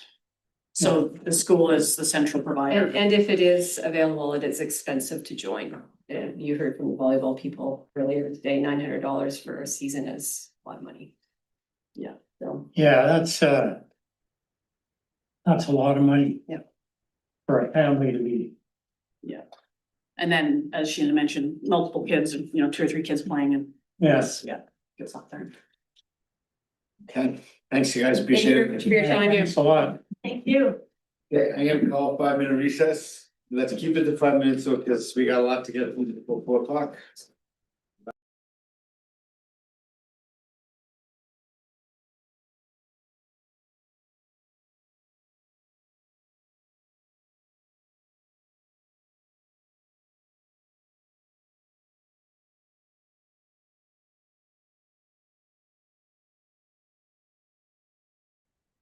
Okay, call the meeting back to order. We're on number 6, which is the consent agenda. And somebody, we got Laura back. Director Ramsden with us. Okay, would somebody like to move the consent agenda? Max, seconded by Director Ramsden, and opposed, motion carries. Any business arising from the minutes? Seeing none, SLRD CAO verbal updates. Paul. Heather Paul, CAO of SLRD, nothing to report today. DOT CAO verbal update. Tracy. Elizabeth Tracy, CAO at the Village of Pemberton. I just want to celebrate the beautiful new ramp that is out in front of the PDCC. Congratulations to Christine and her team for making that magic happen. I think the building now has this warm and welcoming face to it that it didn't have before. And that is one of accessibility and inclusivity. So thank you. Thank you. Would you like a motion to receive? Yes. Motion to receive, please. Director Max, seconded by Director Kennett. Any opposed? Motion carries. 8.3, recreation second and third quarter. Brent, can you join us? Good afternoon, everyone. Thank you for having me. Second and third quarter, it feels a little weird to be talking about it, considering we're like deep into the fourth. However, we've had another extremely productive year with recreation services. I think we've seen a slight increases across the board with programs and services that we're offering, to the point where we're developing a stable and consistent offerings. We're seeing the slight increases are something that I believe were predictable. However, it's also the stabilization of everything is something that I believe has been predictable as well, because we're maximizing space. We don't really have room for much more. We're starting to piecemeal things together. We're expecting stable fiscal response for the year. We're pretty pleased with facility bookings and how we've managed to see an increase in use of different users than we had previously, because we had stable users before with Whistler Gymnastics in there, as well as jujitsu. So we've had a lot of different things coming and going. The Pemberton Volleyball Club, for instance, was a consistent user for the second quarter of the year, which you heard from them today. They've been able to establish the creation of their club and really set the groundwork for their creation, which has been fantastic. So we're starting to see some different uses from that perspective, which is lovely. Seniors programming, we've been able to stabilize partnerships with Better Homes, with the Pemberton Valley Seniors Society, as you heard from them earlier today as well. Happy to say that one of our programmers has increased their hours to support seniors programming across the board. So I'm looking forward to what we'll be seeing as some potential increases in programming for that demographic in 2026. All of that started in the third quarter this year. Youth programming, we've had a little bit of that's been an ebb and a flow this year.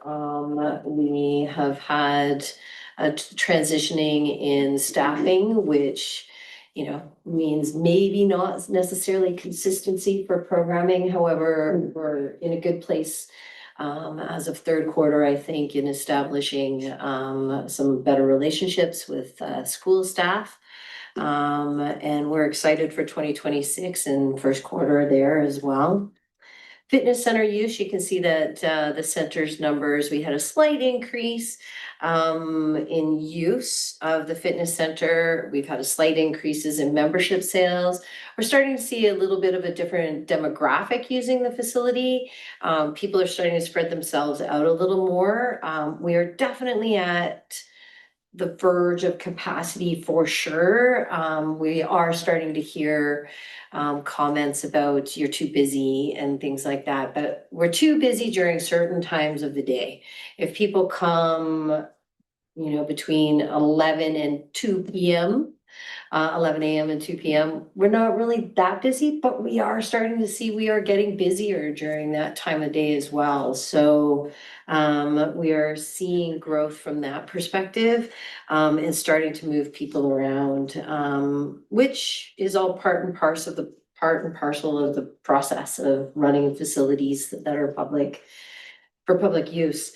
I think facility booking wise, I'm super pleased to see that our hours are reflective of what they were before, indoors and outdoors. So we're starting to see stabilization across the board with use of spaces, which will mean, I think in 2026, outdoor wise, we'll probably see some increases in that area, just because organizations like Pemberton Youth Soccer have been able to establish consistency there. So we're excited for that as well. You can see that we finally got our door counters working properly anyway, which is fantastic.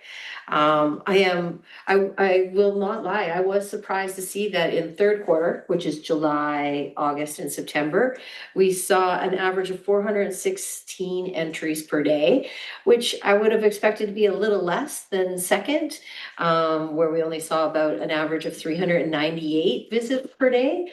But none of it surprises me because it felt like a really busy summer and fall in the building, which is great. Maintenance, we've been working steadily on preventative maintenance. I think that where you see where you would see the most is in outdoor space around the community center. So as you can see, we had a couple of projects on the go. So we partnered with the Pemberton Arts Council again for the youth mural, and they just kind of wrapped it around the building so that there was a little bit of a match. Which was fantastic. Canada Day was a huge success on July 1st this year.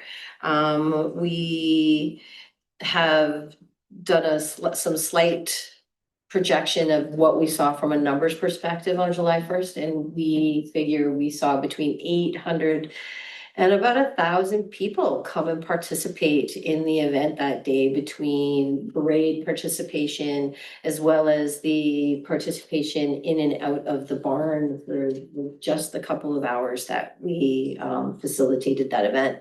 So it's pretty fantastic. We're hoping to do some growing of that event in 2026 as a result of that, and see if we can spread it around a little more.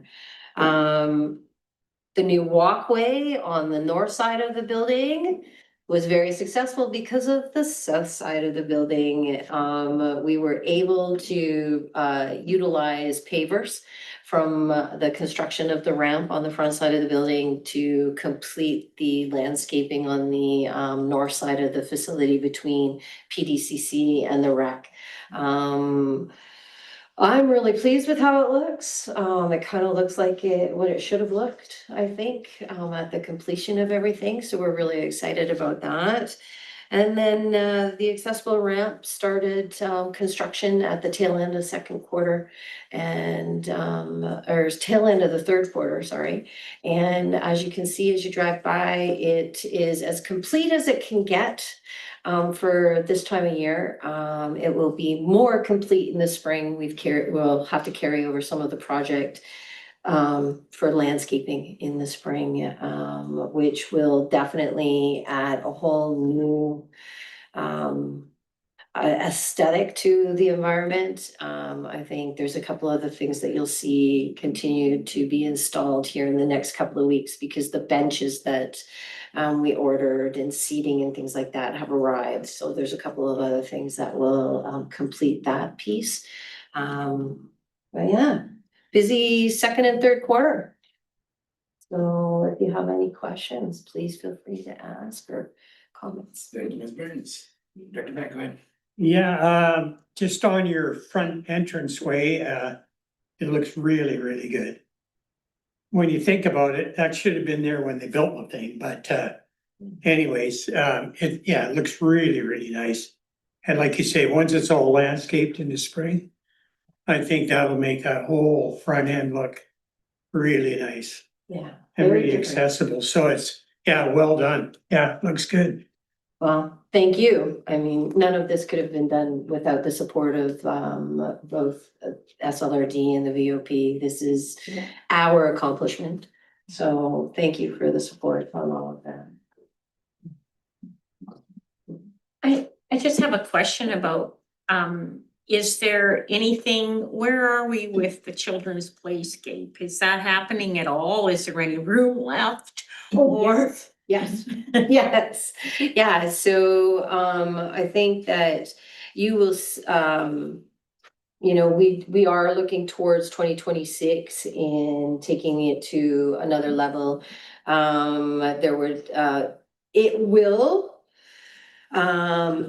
eventually be where the mound currently is, with the mound eventually transitioning to the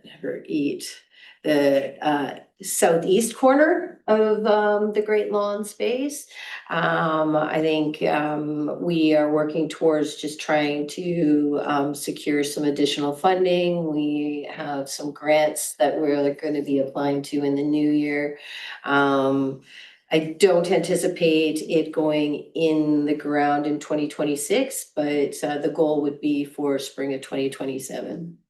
So that's what we're shooting for at this point in time. Awesome. Yeah. There's lots going on. Thank you for everything. Yeah, it's very busy little spot. Thanks, Kristen, appreciate it. No problem, thank you. Motion to receive the recreation update, Director Maddox, second by Director Kennett, opposed, motion carries. Have a lovely afternoon, everyone. Thank you. And we're on 8.4, which is the PVUS applications, long-term, one-time.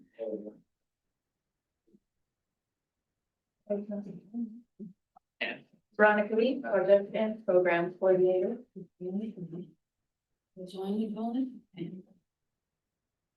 All right, we had some presentations today for both progress reports over $12,000 and applications over $5,000 to the PVUS program. So there are some applications in this report that didn't present today, and that's because they're less than that $5,000 threshold. So in total for applications, we have 9 new long-term funding applications, 6 in the arts, culture and recreation stream, and 3 in the economic development stream. We also have 3 organizations with one-time funding requests, 2 of those in arts, culture, recreation, and then 1 is an applicant with 5 one-time applications, Tourism Pemberton in the economic development stream. And we also have a request to increase annual funding from the previous $12,000 maximum to the updated $15,000 maximum for Pemberton Arts Council. So in regards to the applications, we have insufficient funding to fund everyone as applied.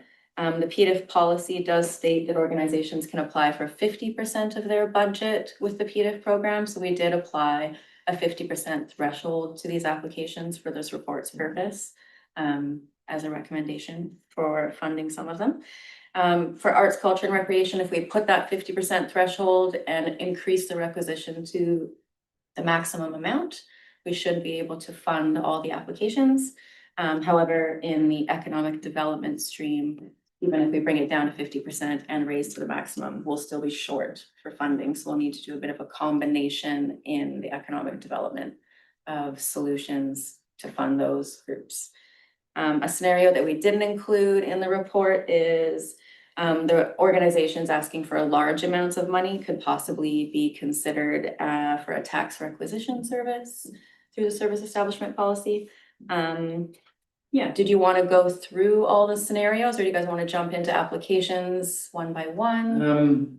I think we should go into the applications before going through the scenarios. I think we're gonna end up most likely in a combination of solutions. Yeah.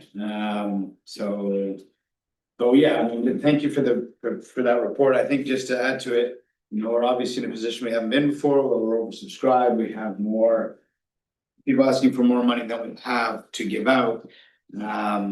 So a few things here. Number one, staff has done some good work trying to give us a few different scenarios that we could look at as a whole. Like I said, I feel like it's gonna be a bit of a hybrid solution. We fund this one this way, maybe reduce, maybe we increase. But a couple of reminders. Number one, well, the main one being, if we get to a point, I feel like we need to go through each one individually, have a little conversation about it, not necessarily decide in the moment if and how to fund that single one. Go through them all so we can have those conversations.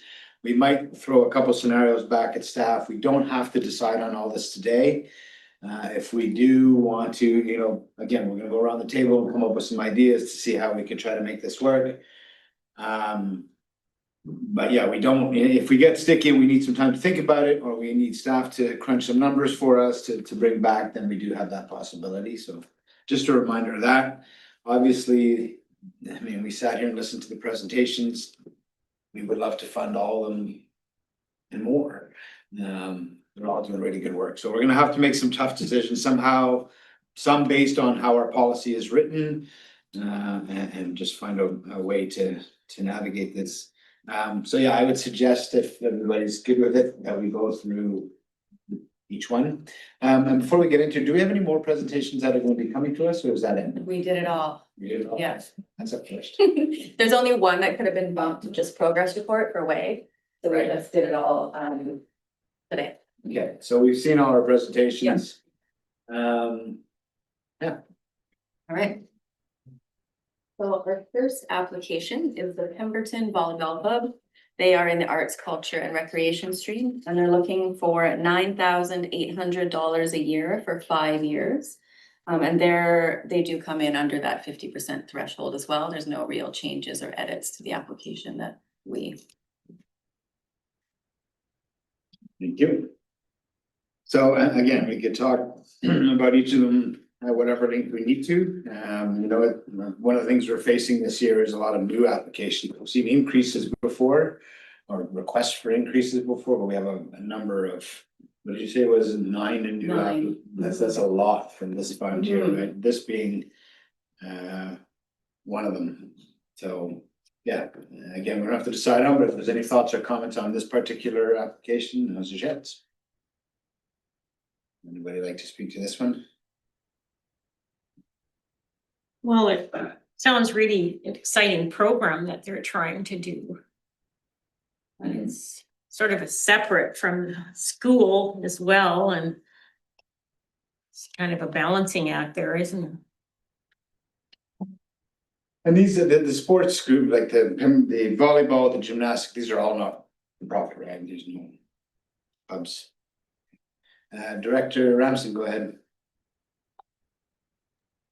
Yeah, I guess the first thing I'll start with is just because for the first time since we're oversubscribed and the number of applications, I've tried to really rely on the policy and kind of use that as a way to consistently evaluate to the extent possible these applications. So it was just, I think this is great. It's taking a sport that has a very short season and expanding the length of it, and then expanding the reach and allowing people to participate. I love the fact that they're trying to make it as accessible as possible. I mean, giving the reference to the fact that in the Lower Mainland, the similar program would cost families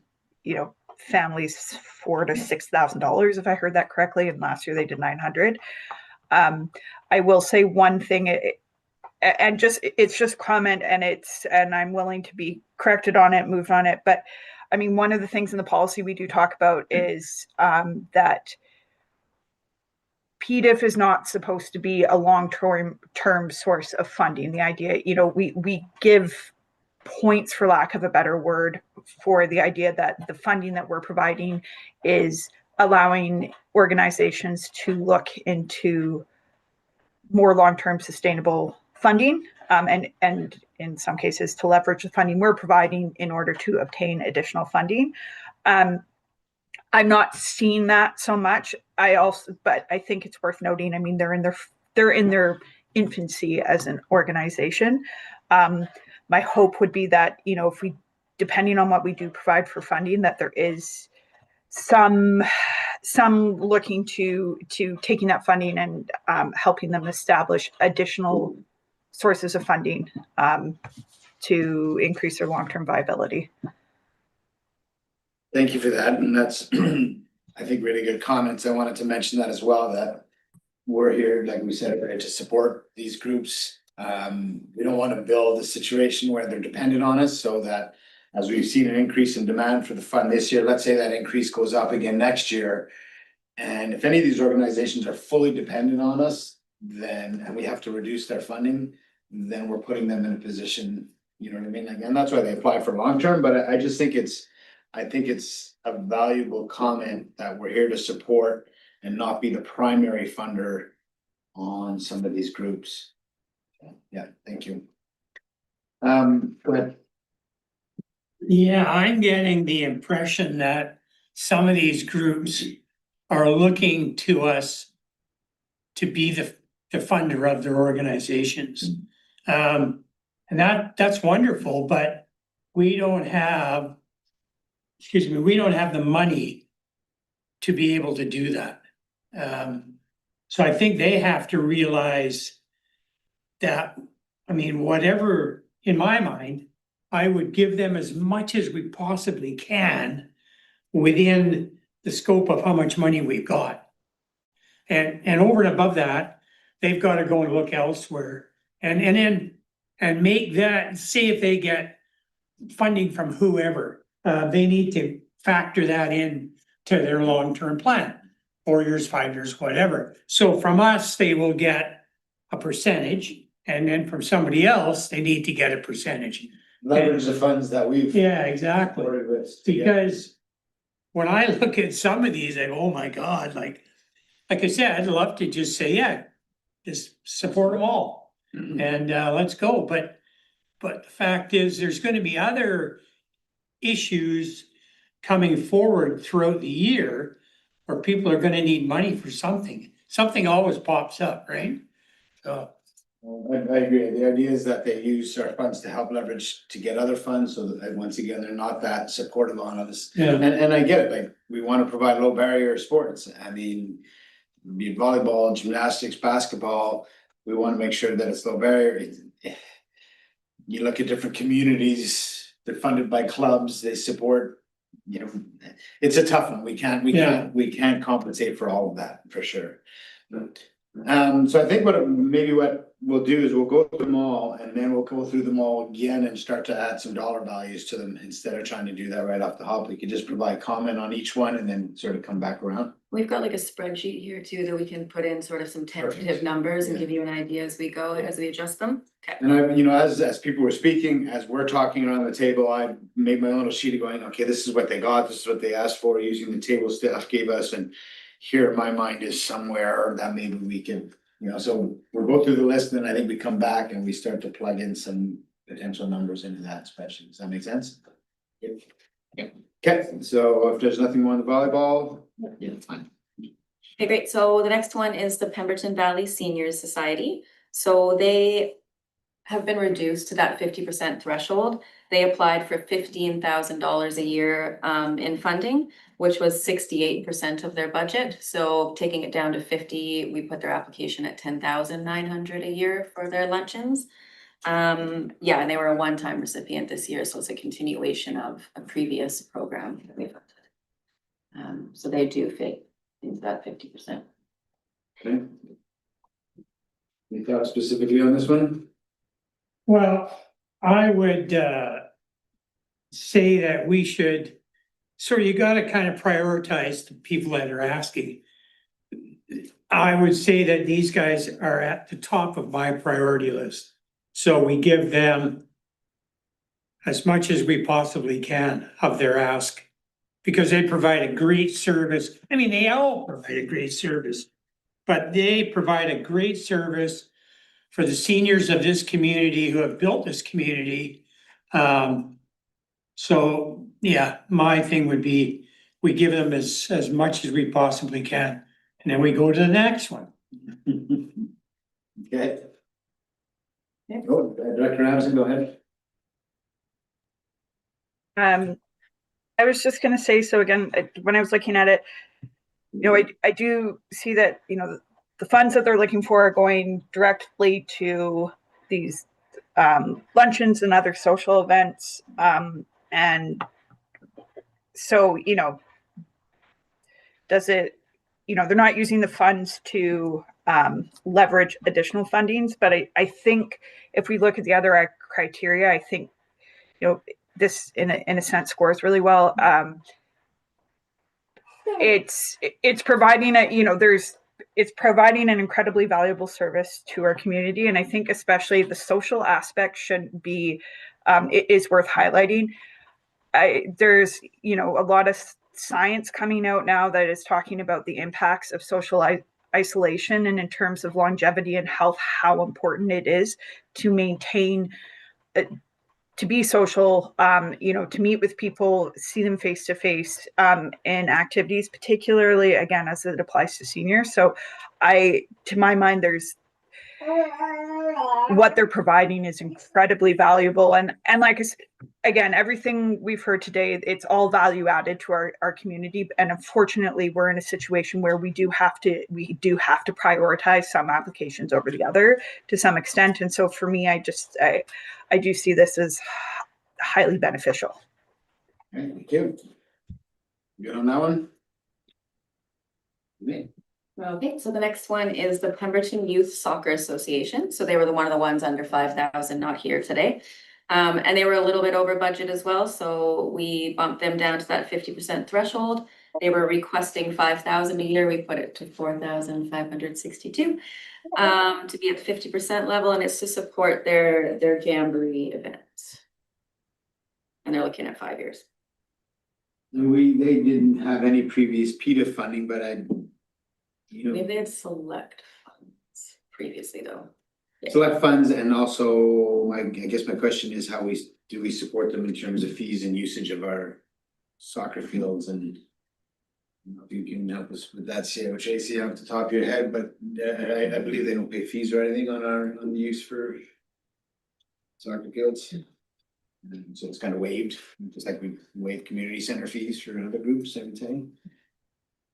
Something to keep in mind. Okay. Any comments on this request? I get no, this, can I, so if you've obviously done the numbers here.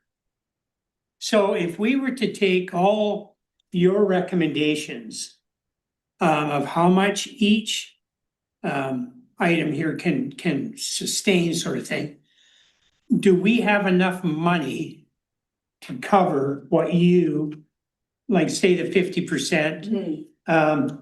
So if we do the 50% threshold in the arts, culture, recreation stream, and the requisition goes up to the maximum, then we can fund all the applications at that 50% threshold. But we're reaching for bare amount, we're still. Yeah. It fits within the requisition, but Yeah. we're still taxing more. Yeah. Than the fund last year. Go ahead. I just a comment thinking about the 50% budget, and it might be worthwhile asking if these budgets are presented on in-kind revenue. And in my experience, you can say that your budget can include in-kind, which then would change the, because you could say 50% of our contribution is all of this stuff, and you're counting in kind. So it could help reduce that. I've seen that. Yeah, don't, and as well, if you wanna add to that, the fact that like if it's presented slightly different, creatively, you could. Instead of going, we want X amount for snow clearing. If that was presented as a great part of a greater maintenance budget, you could say it's not 50% anymore, because you know what I mean? Like, so it's a little bit, then some of them very transparent, saying, hey, we wanna do this. And then we need financial support more than 50%. So I think the 50% is helpful.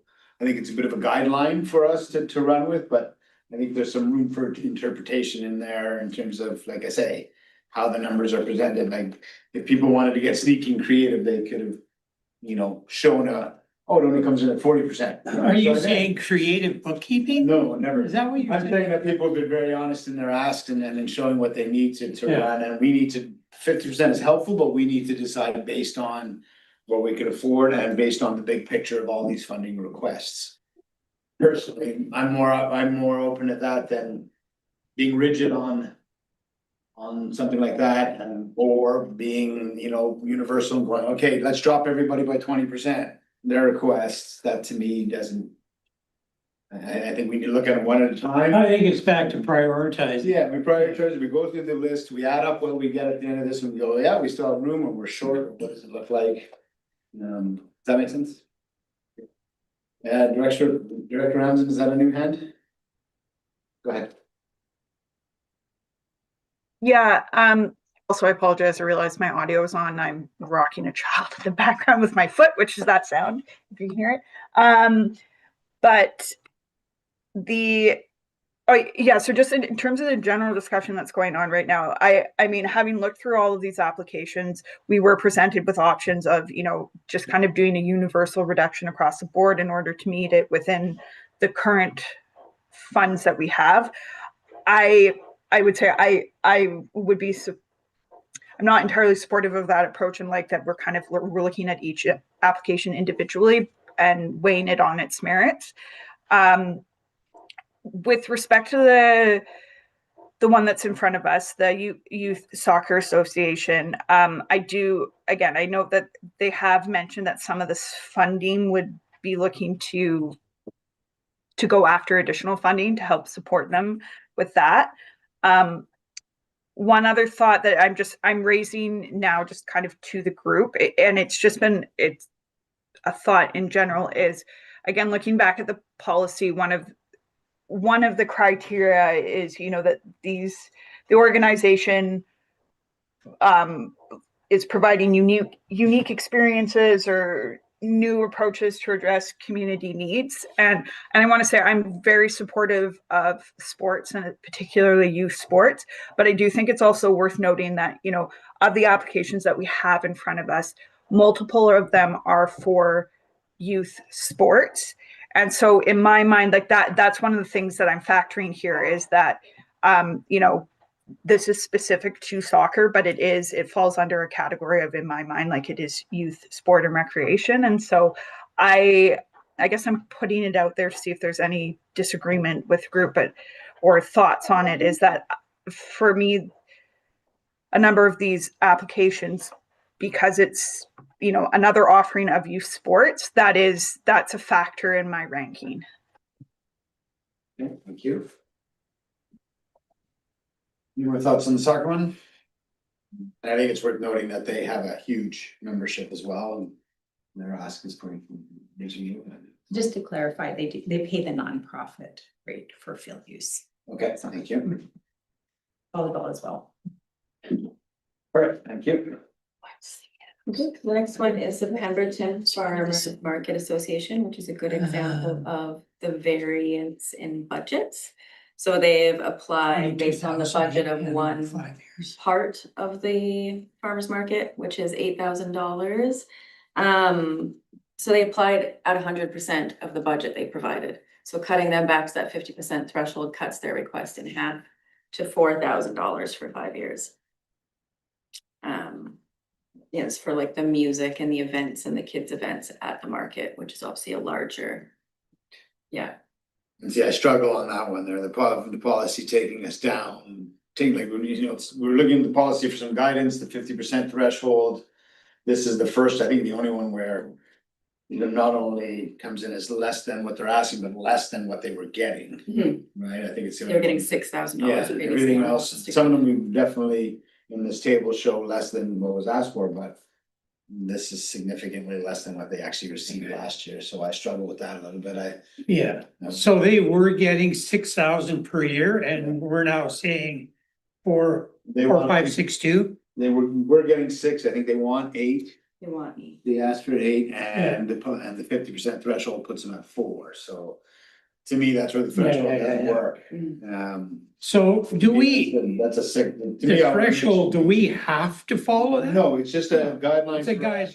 And that's why I said, like, it's a guideline that makes sense, but it's not a rule. It doesn't. Yeah. It's not a rule to us. But if it doesn't make sense, yeah, it doesn't make sense. Yeah, so for instance, on this one, to cut their funding by 50%. Yeah. From last year, I'm not. That's huge. Support of that. I would at the very least want to keep it the same, if not entertain their increase. Go ahead, Lauren. Okay.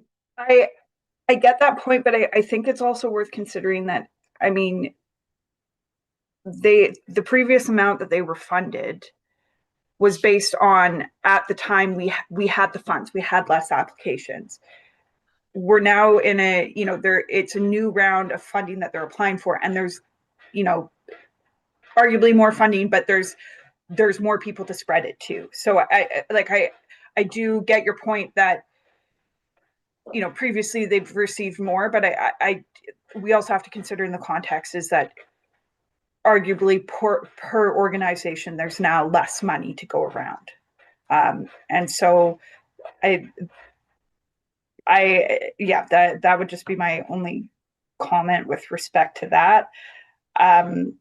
They do provide an incredibly valuable service. Again, from my understanding from the presentation, reading through their application, this funding is the funding is being used for to provide additional social events within the farmers market. So music, kids activities, etc. I'm not, again, it's not about, it doesn't seem to be going towards trying to secure additional funding or leverage, leverage this funding to secure additional funding. Yeah. Go ahead. I was just wondering if there could be some kind of a partnership, sort of maybe with the slow food and the farmers community and the farmers market, for them to access some funding through those revenue streams. I don't think that's ours to invent. I think Slow Food is run by Tourism Pemberton now. Farmers Market is its own group. How they connect and collaborate, I don't think we can start directing that here. No. I think we gotta look at what they're requesting and decide how we can help, but. Just a suggestion. Yeah, and it might really, and there's so many of these things, you're right, that do overlap. There's a lot right? of synergy there, Yeah, I think. totally. So how can that, is, I think to your point, like Friday nights, the market is a buzz downtown. Right, like it's a whole so that's helpful for Tourism Pemberton, for Chamber of Commerce service, right? Like it helps all the businesses, it helps bring people in. So there's a lot of overlap there in terms of the value, but these kind of groups kind of operate on their own budget. Okay, there's no more comments on the farmers market. We'll go to the next one. So the next one is the Sea to Sky Invasive Species Council. They're looking for a $17,50 per year for 3 years for a local government partnership on invasive species. And so we do fund them through a tax requisition service for Sea to Sky invasives as well. This is a different project that they're working on with staff identifying invasives. Okay, go ahead. So we fund them through our board, correct? I'll probably get shot in it, but I think that this is a futile effort. Maybe highways needs to step up more to do their brushing and all that stuff, but as they say, the horse is out of the barn. These invasive species, we will never get them under or eradicate them. I don't even think we'll ever get them under control. So we keep pumping more and more money into this organization, which, they do good work and all that stuff, but what's the end result? Like, what are we gonna see 10 or 20 years from now? Because in the last 20 years that I've been involved, when I was with the village, we're still fighting the same problem, and we will be forever. Yeah, it's challenging. My thought process is a little different. I would argue that they do provide a pretty good, valuable service, and that a lot of the problems we've been fighting for a number of years. And that this helps keep it at bay. My thought process was more around how do we fund this group and invasive species work outside of PDIF? Like we funded, like you say, through the board. I'm not sure what we're doing through the village, currently what we did last year. Do you recall at this point? 2024, I don't know, 2023 was $1,700, and I think previous to that it was 1,700 as well. And then, like you said, the board, go ahead. Our rough numbers from the cost center 1010, it was 53,000 through taxation, but that was shared between both Sea to Sky and invasive species. Sorry, 53,000 is just for Sea to Sky. Oh, that's just- The total service is like 93,000. Yeah, but that service supports both organizations. Okay, so I would suggest we keep that in the back of our minds, that we do fund this fairly significant, and it is an important service. I would argue some of those points. I don't know if we want to get into now, maybe we can get later. But I believe it is an important service, but I believe it is funded well through. Yeah, I will just note that they've also received some additional funding. In 2023, they received around $10,000 for budget gaps and another $10,000 for a Scotch broom spreading project. Okay. So they have received some additional funds outside of just what we've requisitioned through the service. Okay, thank you for that. We're good for that for now? Okay, Mike, I just Yeah, want sure, go to, ahead. just briefly, I think invasive, I think sort of a philosophical thing, I'm just gonna say, but I think with climate change and everything, that there is invasive species coming in from everywhere.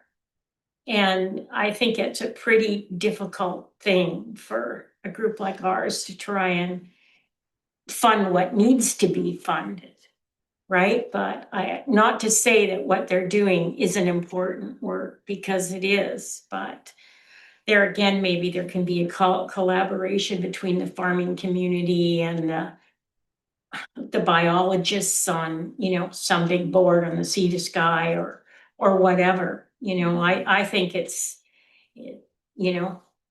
what we do is a little bit of a drop in the bucket. I hear you. I mean, I think if we don't work on this with climate change, especially that the invasive problem will become much, much worse. And I think that there is a lot of good proof showing that the work helps keep the spread. And if we can be a drop in that bucket, then I would like to be. To the collaboratively, like you say, we have to work at it. Again, for me, the fact lies more in that we fund it, village, we fund it through the board, do some extra funding that Colin just mentioned. So I firmly believe in the importance of funding Sea to Sky Invasive and the work that they do. But I believe we do that through other funding sources, and my thought process is PVUS isn't really the place for that. But again, we can debate the merit of it all. Director Ramsey, go ahead. Yeah, I guess just briefly on like the benefit. I mean, I think the question is, I don't think we're ever going to stem the flow of invasive species. And like Director Kellett just brought up, with respect to climate change, that just kind of exacerbates the issue. But I think to my mind, it's also a question of, well, if we don't do anything, where would we have been? Like Director Richmond was saying, that I think there's a lot of evidence out there that shows the benefit of it, and it is worth us doing. And I think it's one of those things where it's all levels of our community have to come in on it. And I mean, I'm just looking at one of the tables that they've provided us, and I think that their overall budget is just shy of 260,000. So the request that they're asking of us is, it's 1% of their annual budget. So I do hear that there are other ways that our community in this area is already supporting it. Looking at what these funds are being used for specifically, I do think that it does fall within the realm of this policy and what they're proposing to do with what they're proposing to use that money for in the specific projects that they're putting forward. You. Okay. So application 6 is the Red Devils Alumni Association. They requested $15,000 a year for 5 years, which was 60% of their budget. So putting them at that 50% threshold is $12,500 a year. Thank you. So another example of an organization that does great work and makes sports accessible to all. Where I get worried once again is they were doing a fundraiser that would bring in about $25,000 a year. Now they don't want to do that for understandable reasons. And the ask is out for us to support it in half of that fund, $12,500. It feels like we're relied on to fill most of that hole once again. So that's just my thought process on that. We've got a few youth sporting groups. Some have bigger membership than others. When we're weighing all this, some are asking for smaller percentages. I think this one's really important. But I also recognize, that folks have to do their other fundraising to support their activities as well. So that will be my 2 thoughts on that one. Guys? I just like what Krista had to say about that the kids have the opportunity to go, and play in other small communities, meet other kids, for $100, which is like for a lot of families in the area, that's really good value. With their kids get to go and participate. I think it's really important. 100%, and that's, I've been coaching for years, and every year I access those funds to make sure at least one kid can come with us that wouldn't have been able to come on top of what's already been done, so certainly see the importance of it. I just don't know if we can provide the full. Yeah, but I'm with you. for part sure. of it. Oh, yeah. Yeah. Absolutely. Okay, next one. Right, so the next one is in the economic development stream for the Pemberton and District Healthcare Foundation. They're requesting $15,000 a year for 5 years, and that is at 50%, so there's no adjustment. We haven't funded them previously. Not through this fund, no, there's been sponsorships for golf and other, yeah. So I would like to say a little piece on this one, because, you know, I love what the Health Foundation does. Where I struggle is I find that, so I sit on the hospital district board, this is Director Mack. And, you know, we raise funds through taxation at that board to help fund local health needs. We get a big request from VCH every year, which is funded through the province, which collects taxes to fund their operations. And then VCH comes to the health board and asks for funds to help supplement their operations. And now they go as well to the Health Foundation to go and ask for support to fund their operations. That's why I asked the question, how much do you know, I'm glad Dr. Fuller's on the board and gives me comfort that we look after our local needs. But I feel like we're going to the taxpayers 3 times over this, and I want to support the Health Foundation. I don't believe the Whistler Health Foundation is funded by the RMOW. Having said that, they have a much bigger pool of wealth to draw on to support those sorts of activities. I want to support their efforts because I think they're, like every other one, a really great group doing great work. It just niggles at me that, you know, we're all sort of raising money in 3 different silos to fund VCH work, and yeah, I can go on. Go ahead, Director, and then Director. Shouldn't this money for the Healthcare Foundation come from the Sea to Sky Hospital?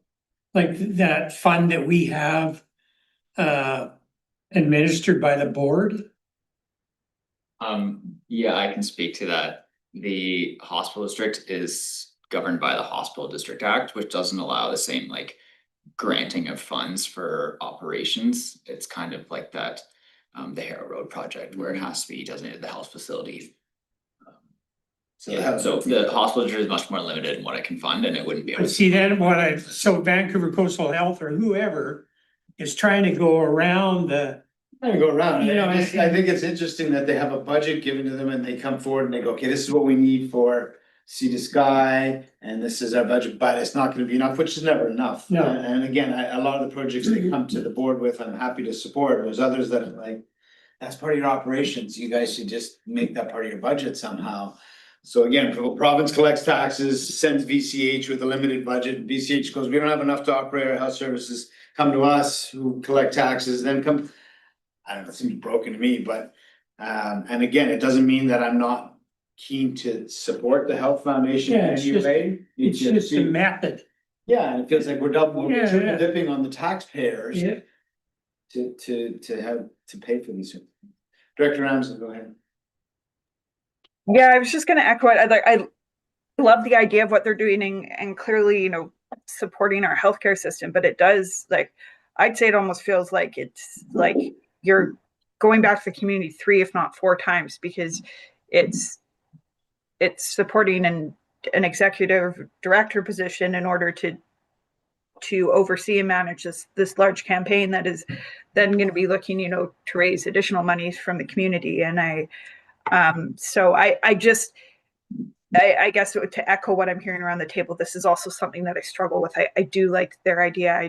It is, in light of the current context, the cost of living, et cetera, you know, the fact that we're paying provincial, like part of our provincial taxes go to it, our federal taxes, and then, you know, our municipal, our district taxes. It's just another drop in the bucket. And yeah, I struggle with that. Go ahead. I just feel that, I think it's really important to support this organization on some level, whatever the board we come to an agreement for. I just think that the spearhead is, I've seen a shift just in this last year on the enthusiasm for our local healthcare facility. And I think we have to sort of bring it back to it's so important locally. And if we can get some enthusiasm and show support politically behind this, I think it's important. I've just seen Sarah out there within the community. She's so excited about it. And I think she'll take that fundraising, and I think we'll see some differences. You know, the whole community is really got a new belief in the foundation, and I think it's really important. And by gosh, we have, considering other small communities within this province, this is an amazing facility we have, and we can really even make it better. We've got a good thing going here, and we need to nurture it. I agree, and I think we need to advocate for it, but we don't provide healthcare locally. The province does, and we need them to start. They're doing this master plan when these things, the oncology and the ambulatory care are gonna come. I don't want to be cynic, but I don't see them coming in the next couple of years, and we're gonna put money towards our local people fundraising to get VCH when they've decided to prioritize our growth at our clinic that's been the same since 1970.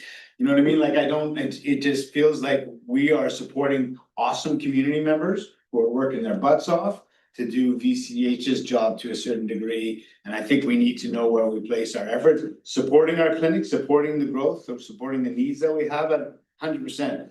Are we luckier than most small communities? Absolutely, and I want to keep building on that because we do have a good thing going there. It's back to how we spend our taxpayers' money. And again, we collect a fair chunk of taxation through the hospital district board, and which is directed towards local needs, like all the stuff they're talking about, the same things that VCH goes to them, they come to us for. So I don't disagree with anything you said, except for, is this the place to pull the funds from? And I want to support it. When we come back to plugging numbers in, I'm not going to say zero on this. I think we need to, because I want to keep the momentum of this well-meaning group and keep their energies high. But I think we need to find an appropriate number for it. Mike, I also think that we have to look at the overall in many different health groups throughout the province. There's always private fundraising that goes to support, whether it's VGH. Private, it's not, it doesn't, now they're asking for public funding again, so we're taking tax dollars, we put it into PDIF, and now we're taking those tax dollars and giving it to the healthcare foundation, not private.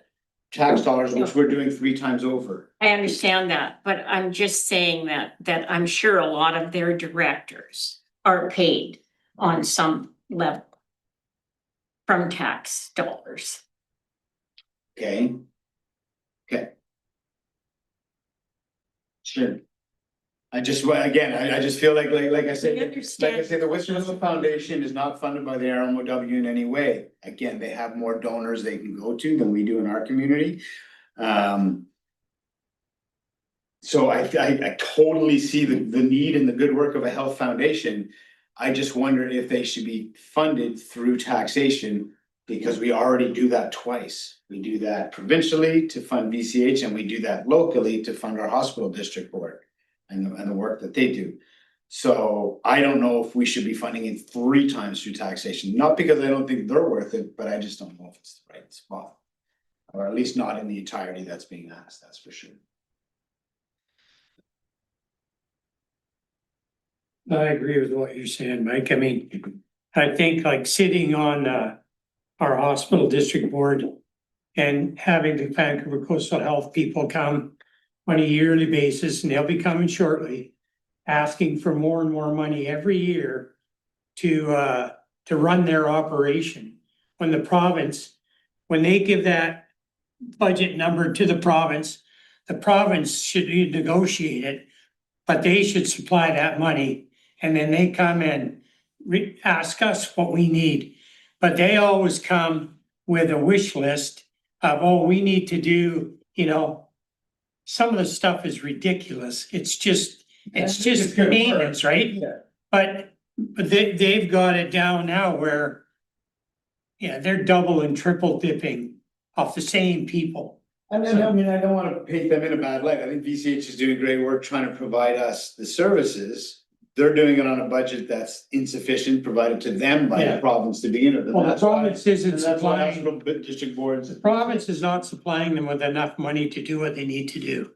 So, yeah, and they're trying to do whatever they can. So I don't think, I don't wanna paint them in a bad light. I think Yeah. they're trying to do their job and find ways to make it happen and fulfill the needs they see. I just don't know if this roundabout third approach to taxation is the way. And I think we're kind of going round and around. Yeah. Now, if there's no more for the next. The next one is the Pemberton and District Chamber of Commerce. They just finished a 5-year term and are reapplying. They're looking for 26,500 for 5 years. Their previous agreement was 27,500, with 1 year being a little bit less when they didn't have the visitor center of 19,500. So it's $1,000 less than their previous agreement they're looking. It's $1,000 less, but we took $8,000 off and transferred it over to tourism Pemberton for the information. Bit. Yeah. So really, the chamber funds that we were given them was 19,500. Yeah. So they're asking for 26,500 because the 8 is still with tourism Pemberton's ask. So they're kind of asking for a $6,000 or $7,000 increase. Yeah. Thoughts, comments? Good for that.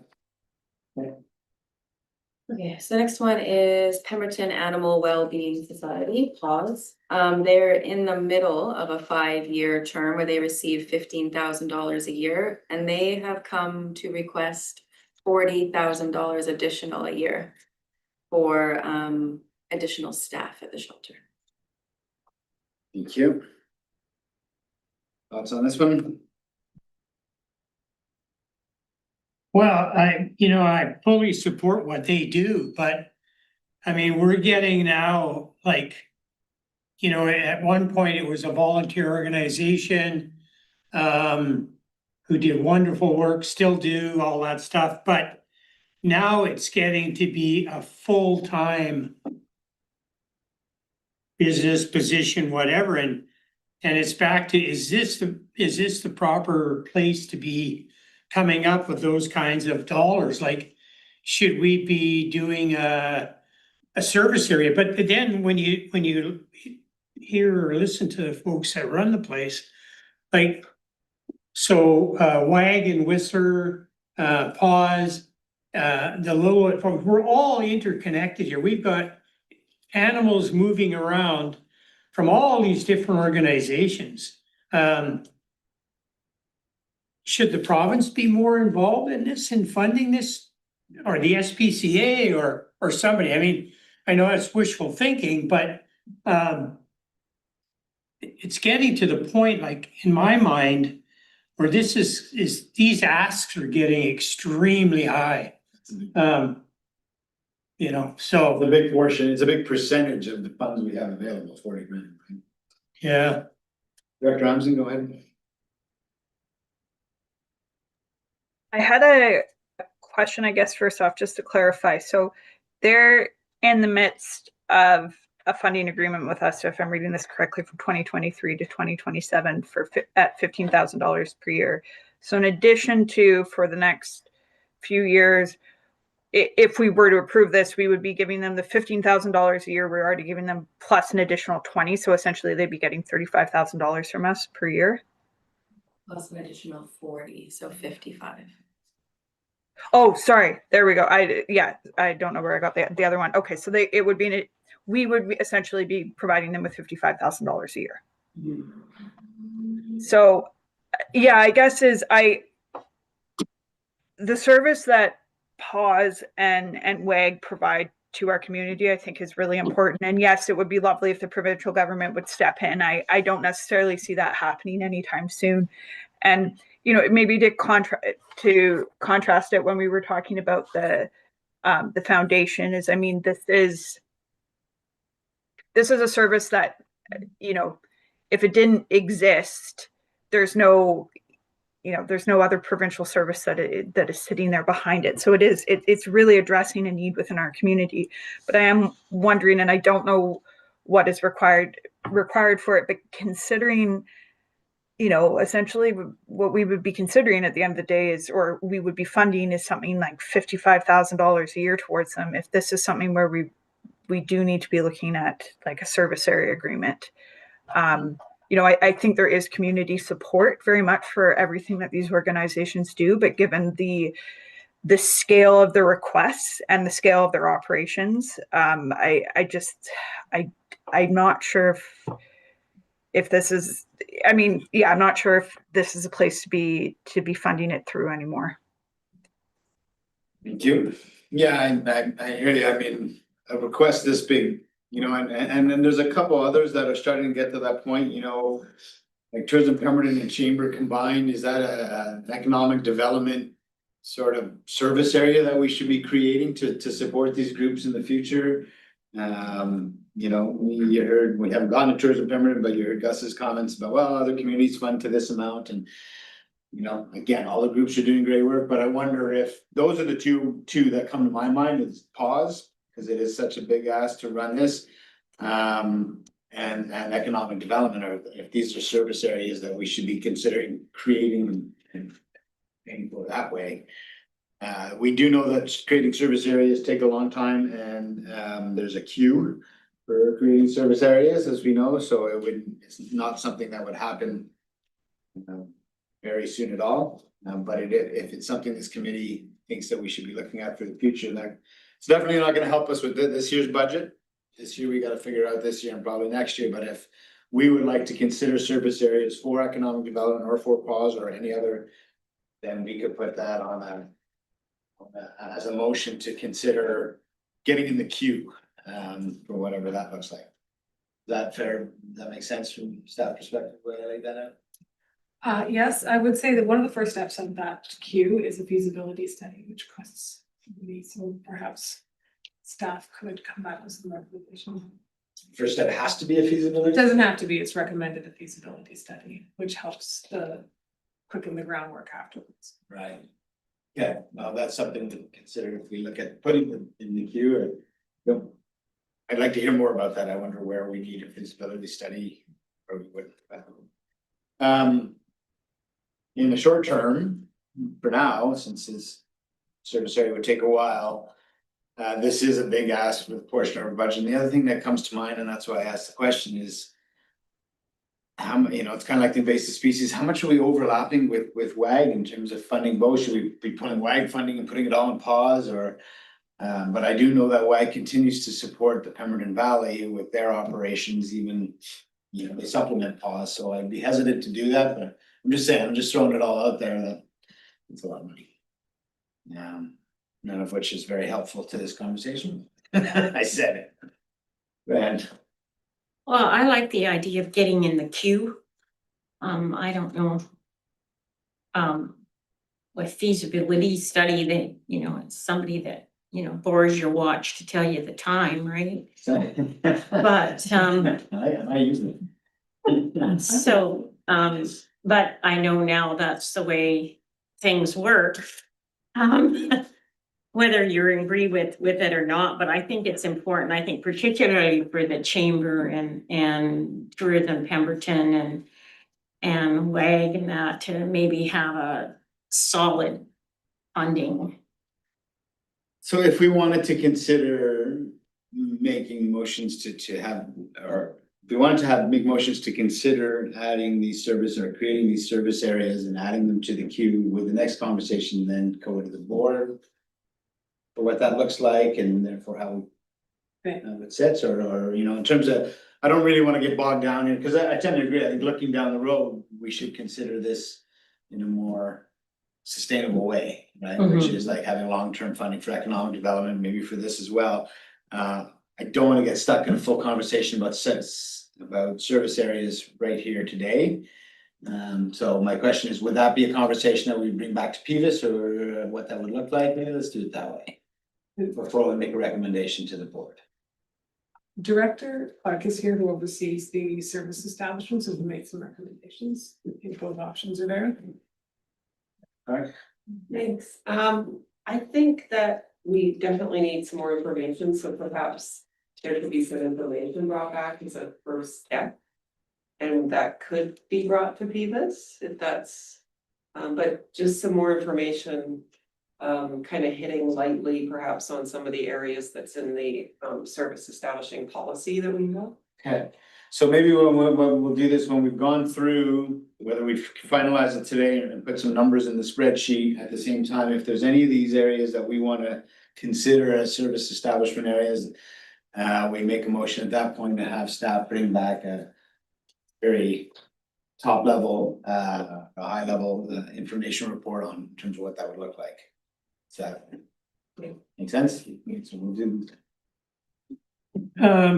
Does any of the funding for these, like PAWS and WAG, does any of that funding come from like Lillooet or Nequaqua or the people down the lake? Maybe even Squamish? Because we're all impacted, right? I don't know, Director Mack, that would have been a good question for them. I don't know that. Yeah, because I would like to find that out too, because if we want to fund this in a sustainable way, then everybody needs to be in on the program, right? Somehow, so that should be part of the question being asked too. Yeah. So maybe let's pull that motion out right now before we lose it. So how about we get on that one, let's a motion from Director Mack to have staff look at the funding for WAG and PAWS in terms of who funds. Does that make sense? Move second by Director Cat. Any opposed? Motion carries. Any more comments on PAWS right now, or we come back to that? Yeah. Sorry, can I just make one other, I just wanted to reiterate. They would be the first organization that could have 2 long-term funding agreements in each of the cost centers, and we don't currently have that. Yeah. It isn't not allowed, but we haven't seen that before. I just wanted to make that really clear that the 15,000 is in 2108, and this request is in 2109, which is economic development. So I feel like we're trending towards a place where we won't be approving $55,000 worth of funding. So I think if we can bring it all into one fund at the end of the day, would probably be ideal. Yeah. Okay. All right, so the next is the Pemberton Arts Council. So they're requesting an increase to their current funding agreement. They receive $12,000 a year.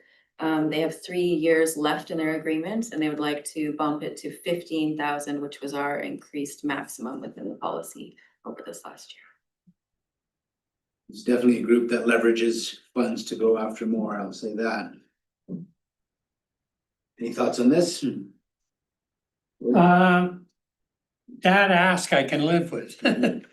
So I would just move this one along.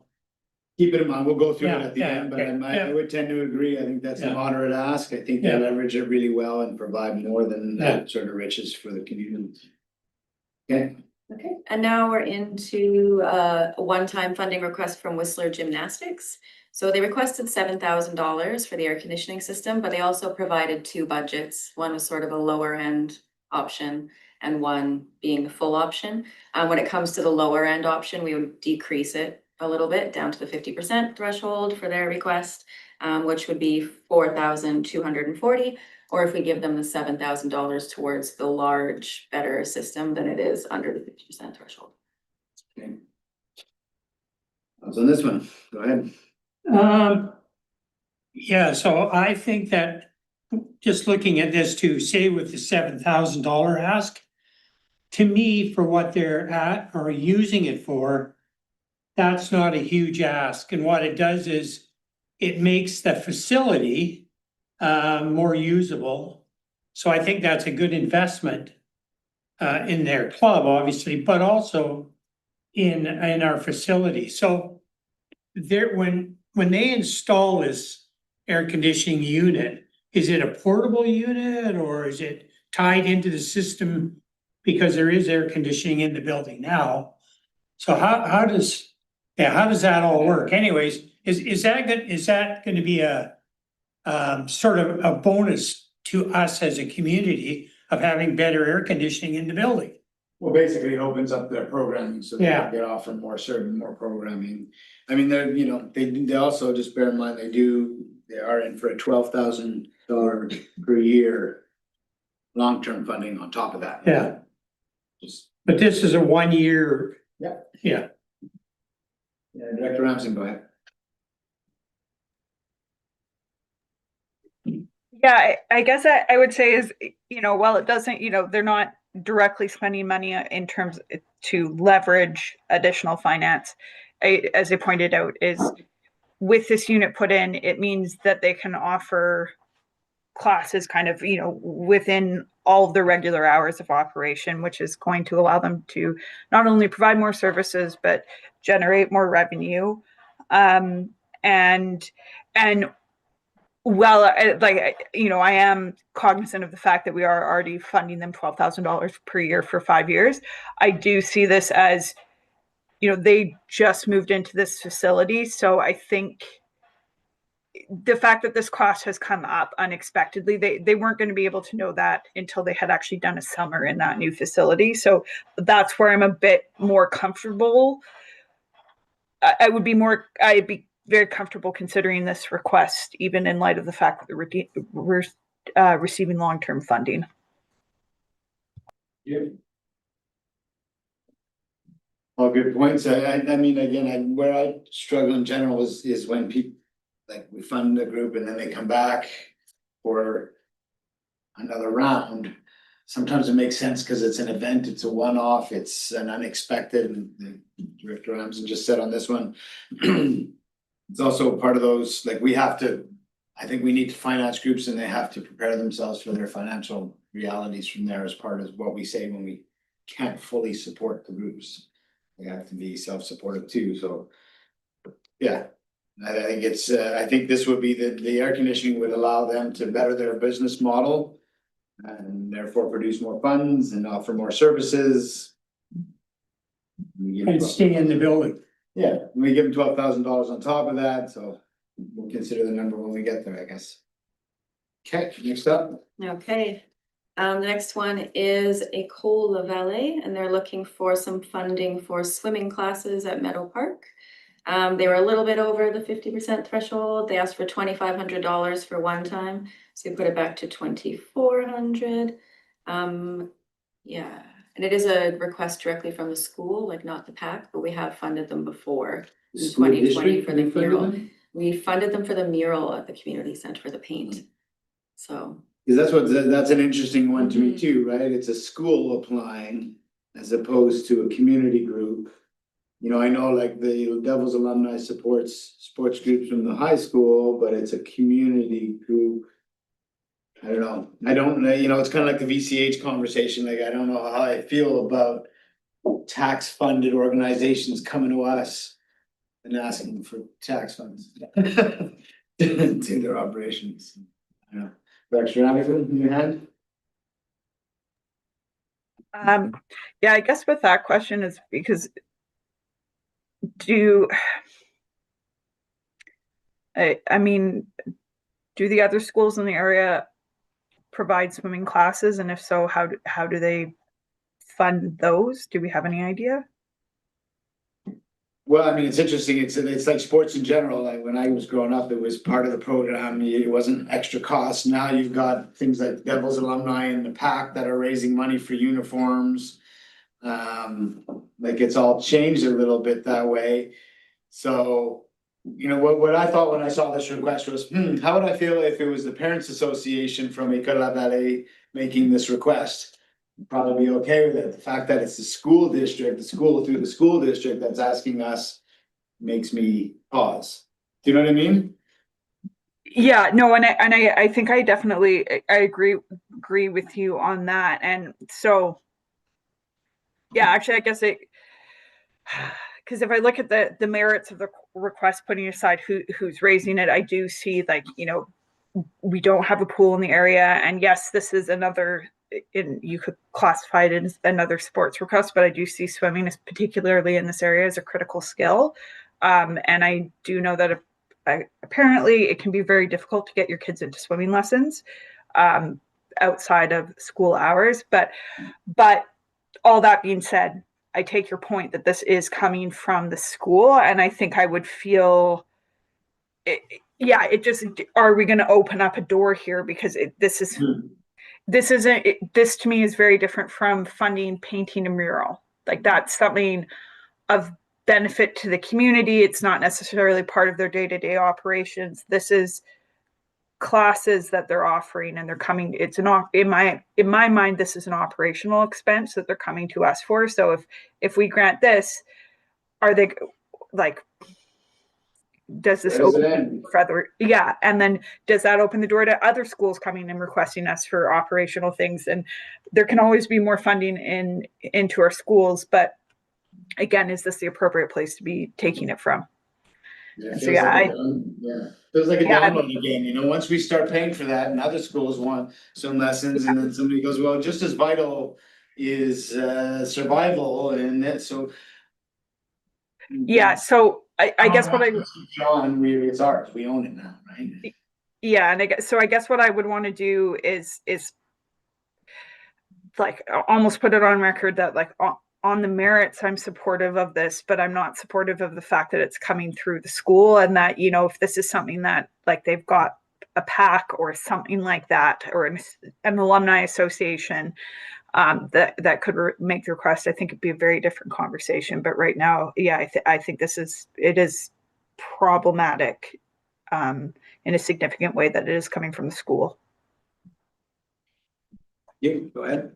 Mike, does the whole school, is it funded federally? Like, is it part of the school district Yeah, here? school district 93, I believe is the. Yeah, and it's part of our school district, the French It's school. not part of ours, it was, SD 48 is a school district that, under which Signal Hill and PSS fall under.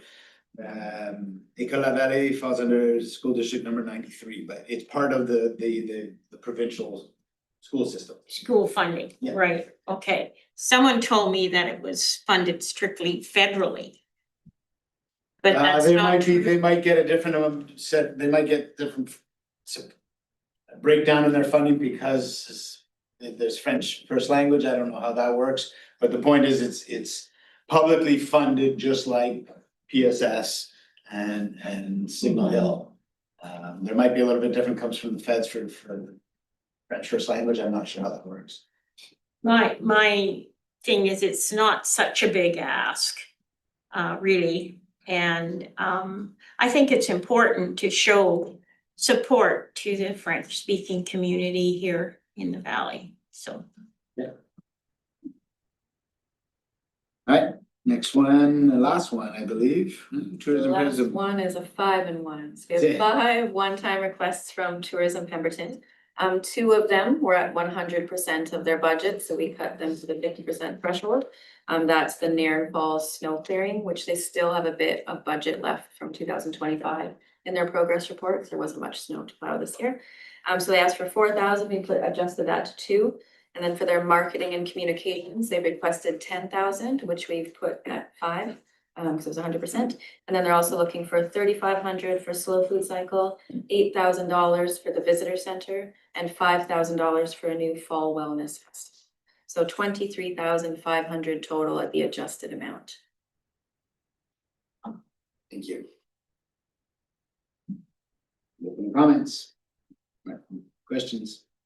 Well, I think this should be under the special ask for the service area. Yeah, for the service area.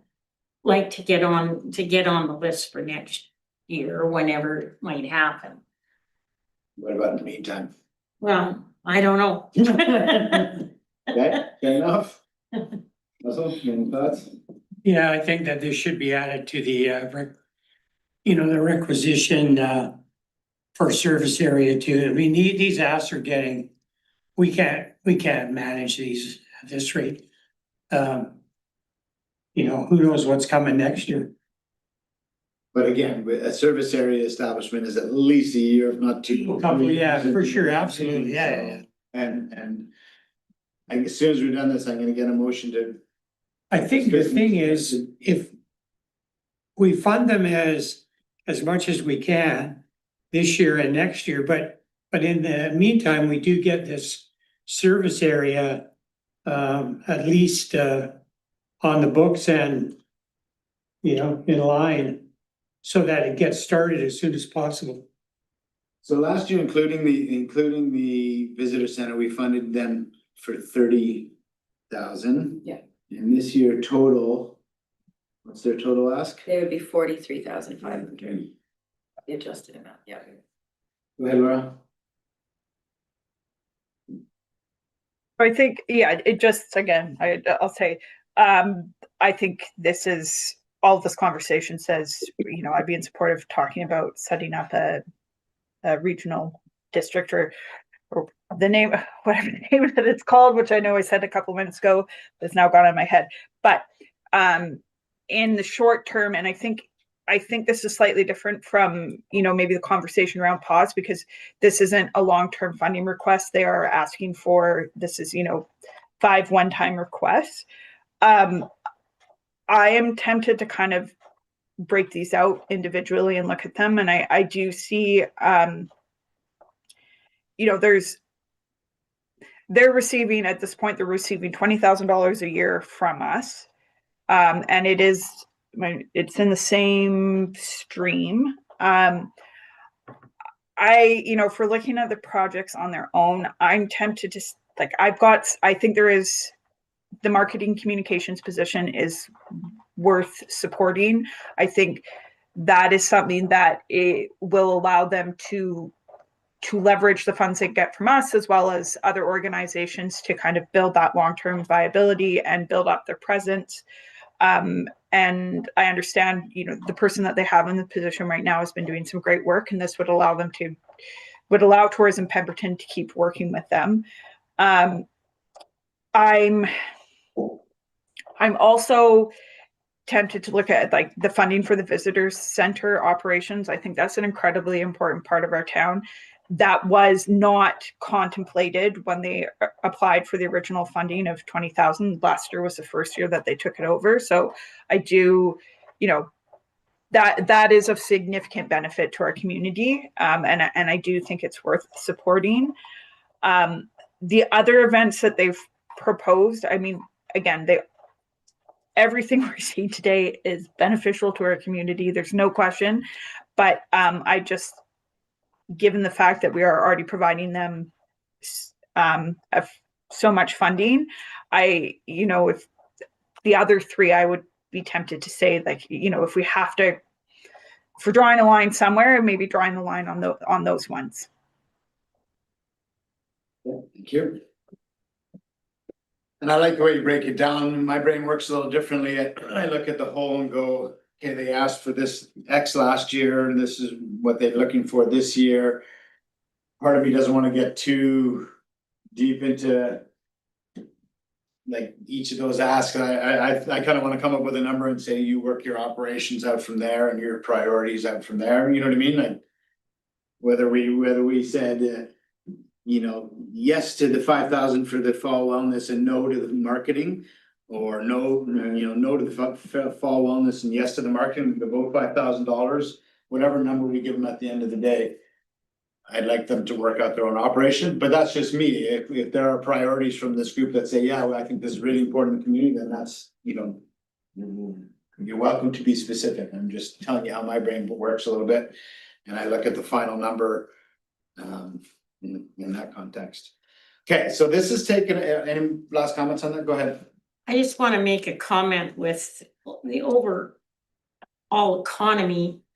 Right now, I think tourism is so important and top of the list, really. I mean, I know I might be a bit biased because we have a tourism related company, but it's so important for the viability of this village overall and with what's happening.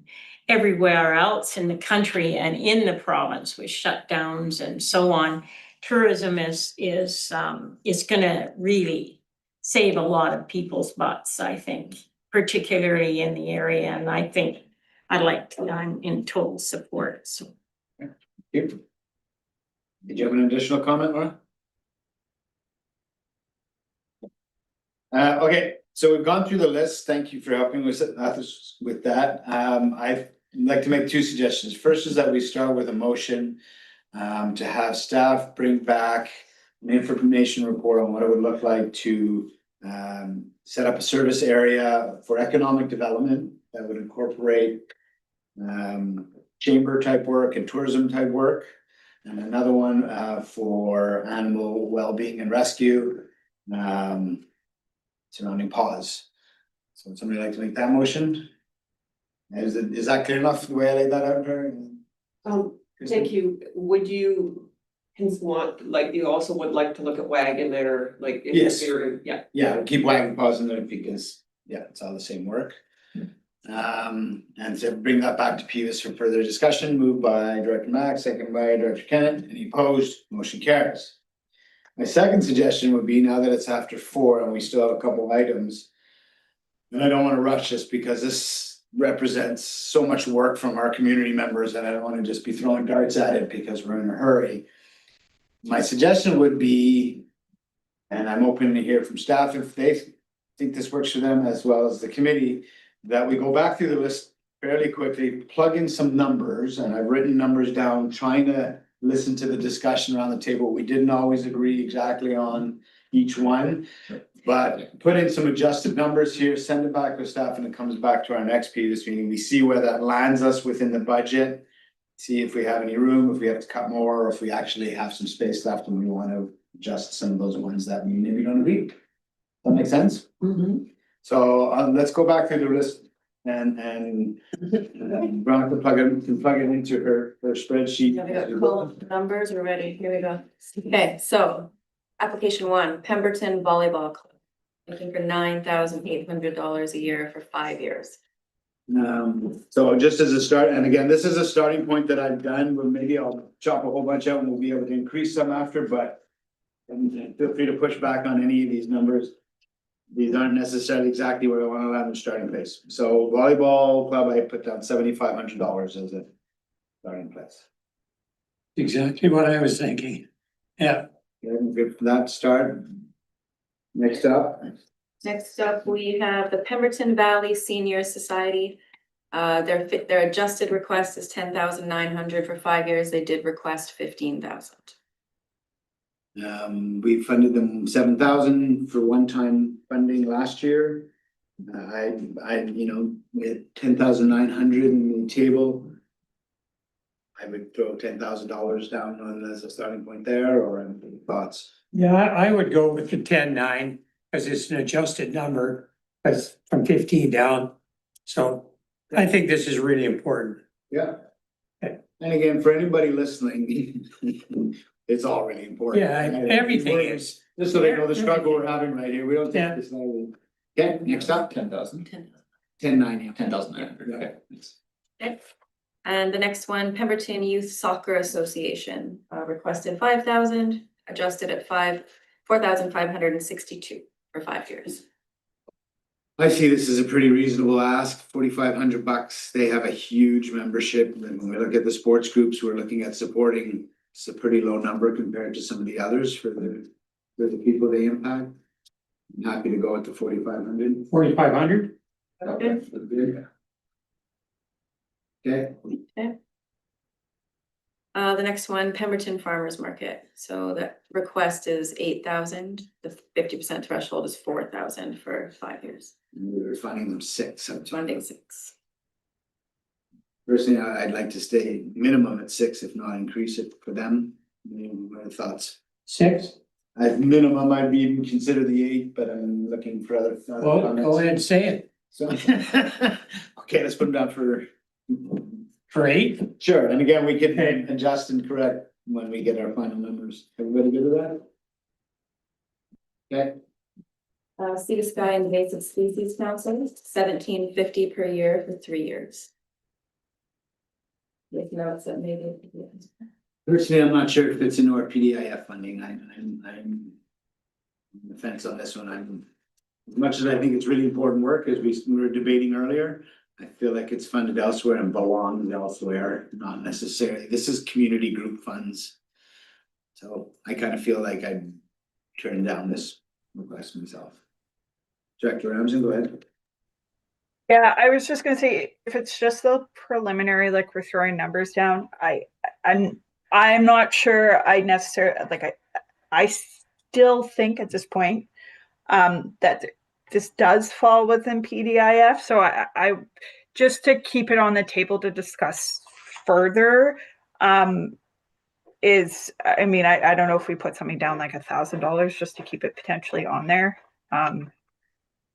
Those are just my 2 cents, but if the group thinks otherwise, that's, yeah. Thoughts? Is this their first time, sorry, is this their first time ask Here. here?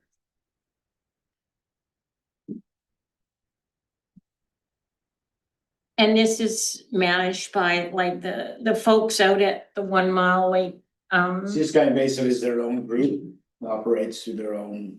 right, so it's separate from the 1 Mile Lake No, Conservatory and all that. Is that the same? no, no. This is different. Yeah. Okay, We leave $1,000 in there for now, we can consider it done. Yeah. Okay. yeah, that's fine. Okay. All right, next is the Red Devils Alumni Association. Request was for 15,000 for 5 years, and we put it at the 50% threshold, 12,500. Thoughts on this? I scratched down 75 to 10 grand on here, but I'm just kind of picking. I'll say 10. Grand? No, Laura, go ahead. And Yeah, I was gonna say, 10, actually, you know what, 10 grand sounds good, because we're just starting here. I mean, based on the numbers we've been throwing down, we're gonna have to likely reduce it, so 10 sounds like a good place to start. okay. And the next one is the Pemberton and District Healthcare Foundation. That's in the economic development stream. They're looking for 15,000 a year for 5 years. Okay, so we had a good discussion on this, and again, totally think I want to keep their momentum going. I had cut this in half. I had $7,500 written down. Thoughts? I'll say 8. Sorry. Okay, 8 is a starting point. I'd like to see 10. Okay. Auctioneer's gavel. I was gonna go with, I think, half as well. That was my initial thought. Okay, well, let's put a semi compromise down there. Let's go with 8 for now, and again, it can be adjusted when we look at our table. All right. Okay, next up, Pemberton and District Chamber of Commerce, requesting 26,500 a year for 5 years. Previously funded at 19.5. Thoughts? Want to put a number on that? For me, just for the purposes of putting a number down for further discussion, we previously funded them at 19,000. 19.5, yeah.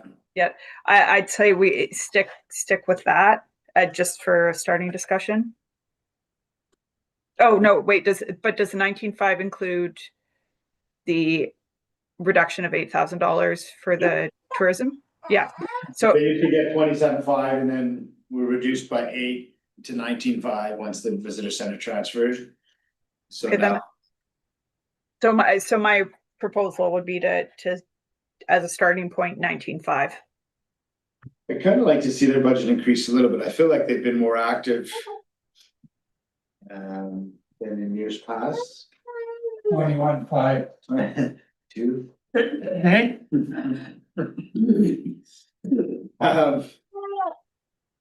I think a little increase is due. They've done tremendous work, I think. Well, 21.5 would be a $2,000 increase. Yeah, put that down as a starting number. Okay, so next one is pause. So they're requesting 40,000 per year. And they already received 15,000. So the So they total received 15,000 in arts culture, looking for 40 in the economic development. 55. Yeah. And I do want to say, like, we had a good conversation already on this, and what if we'll look at the service area. They are in a position where they've grown really quickly, and the sort of makeshift, we'll call it, setup they had they're outgrowing it. So I would like to think that their costs won't always be as high, but I think they're mentioning anyway. I'm not willing to fund $55,000, but I'm sticking with mentioning as well. So where do we start on this then?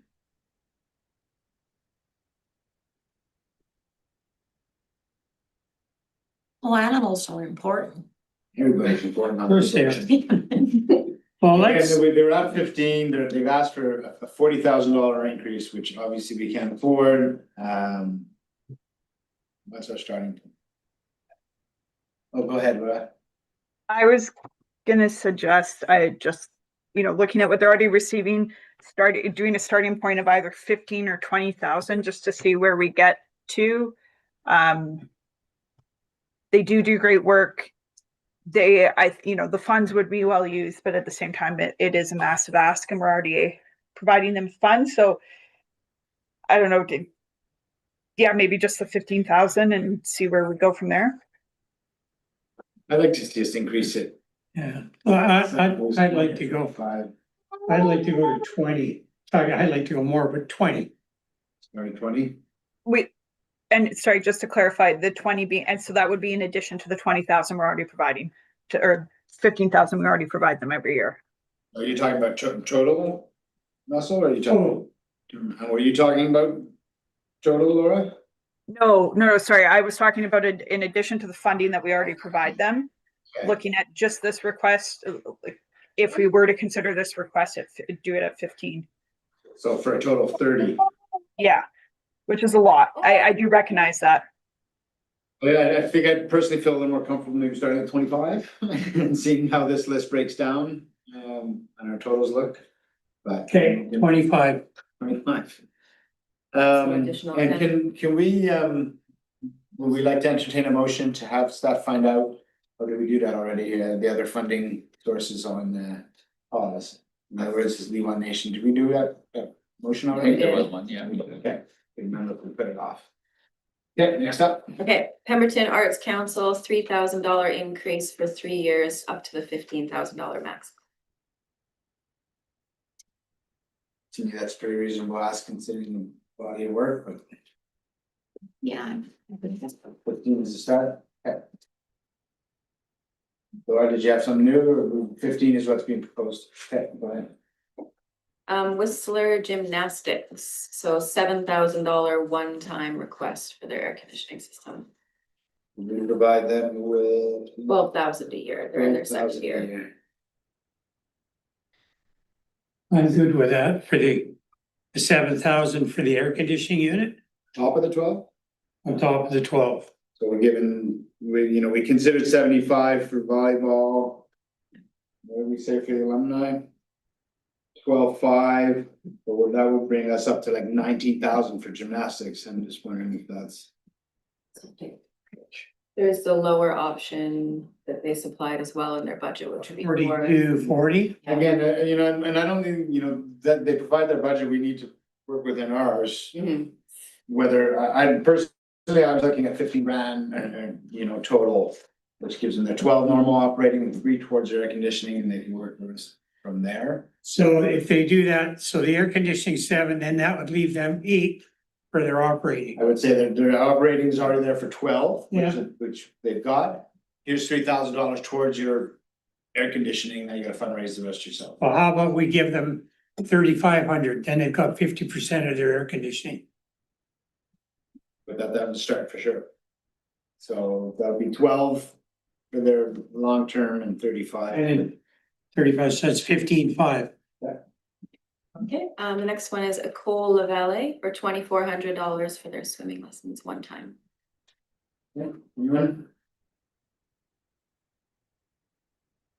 Again, I'm not a big fan of funding the school. I would deny this one myself. Did you take a check?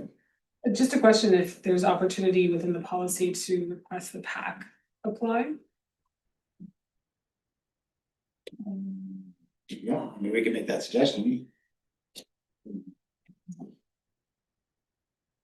Thoughts? Yeah, I have an issue too with the school itself applying for the funding. It just seems like they're double dipping or whatever. I don't know, it just. And if we do this, then what about the other schools in the area? Are they all gonna be, looking at projects they wanna do or activities and coming here for the money? What if we bookmark $1,500 towards this as CEO Paul suggested, maybe we make the recommendation to École Vallée if they would like to access the funds that their PAC do so on their behalf, and we'll just leave 15 in there for now, just so that it's counted in the values. That makes sense? That's a good idea, Mike. Okay. What does that leave us? We have, we're on to tourism Pemberton is the last one here. Keeping that one. But last though. Okay, and then tourism Pemberton, so we have 5 to decide, $3,500 for slow food cycle. The $8,000 for the visitor center, the $5,000 for the fall wellness festival, and then the adjusted $2,000 for snow clearing and an adjusted $5,000.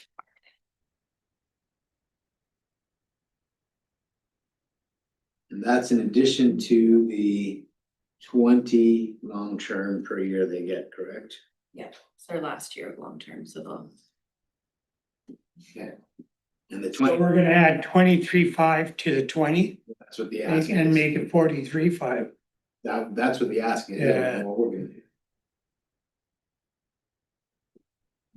Go ahead, Jen. Just the question on the fall wellness, what's that involved? Again, this is one of those where they're showing some of their initiatives and how much it's gonna cost. I would come up with a number and say, you decide whether you're going for the fall awareness or use it towards the marketing. I don't wanna sort of, unless there's some very specific thoughts from this committee that say, hey, fall wellness, we absolutely have to have those. We want to specifically fund that. You know what I mean? Kind of like what we did with the snow clearing in Nairn. We added that on after and said, yeah, this is a really key component. Let's fund that on its own, make sure that keeps going. So we can be specific, or we can just come up with a number and say, you prioritize. Yeah, I think coming up with a number is a good idea, but I really think the marketing is important. Very important, I think, for tourism Pemberton. And just their presentation really impressed me. So obviously they really kicked it up a notch. I definitely. And I think they need to be rewarded for that. And as I've stated before, I think economically it's going to be one of the main drivers for this community. So. Thank you. Laura, go ahead. Yeah, I was gonna say, so if we're just gonna propose a round number, I had somewhere in my head of like just a starting point, 13,000, maybe 15. On top of their 20 long-term. Yes, because if I understand correctly, their long-term, they only have 1 more year of that funding coming up. Yeah, they can reapply for that, so that's not. Yeah. 5-year tour if they need. Yeah, I guess I was just thinking it could, just for the point of discussion, because again, that what wasn't included in that 20,000 was that they were going to be operating the visitor center. So, that alone is, their request was 8,000 for that. So I just to start a conversation anyway, but I'm happy for that number to be lower if the group wants it to be lower. I just, for starting point, was going to throw that out there. Yeah, I mean, I think that the 8,000 for the visitor center, we've always sort of felt the importance of that. We supported it with chamber, we supported it last year. with Tourism Pemberton, so to me, that 8. It's not a given, but yeah. So we give them 20 on regular long-term, which they can reapply for. There's generally 8 that goes toward the visitor center, so in addition to that, do we wanna add? You know, do we wanna make, for the one-time funding requests, do we wanna say 13? Including the visitor center plus their 20, and they can decide where they go, or looking to the committee here? Well, I guess I would say do 15 and the 20.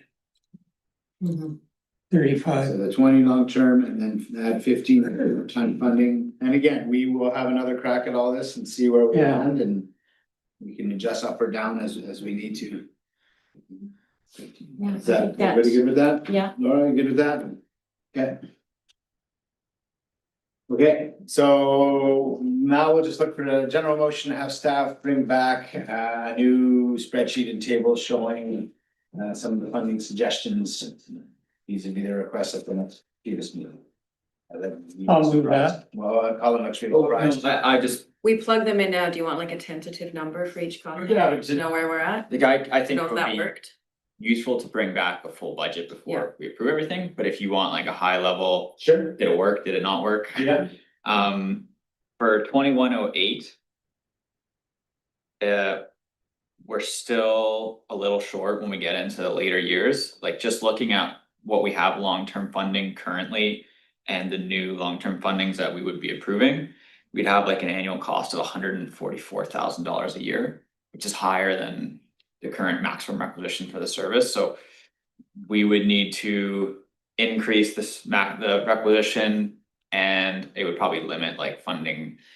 Going forward to extend any current long-term that agreements that aren't being discussed today, so that one's still tight, but for 2109 economic development. Based on the adjustments that were just spoken about, like that looks pretty positive, and that there's definitely some funding available left over at the current requisition rate. How much are we over requisition in the first one? So in the arts and recreation.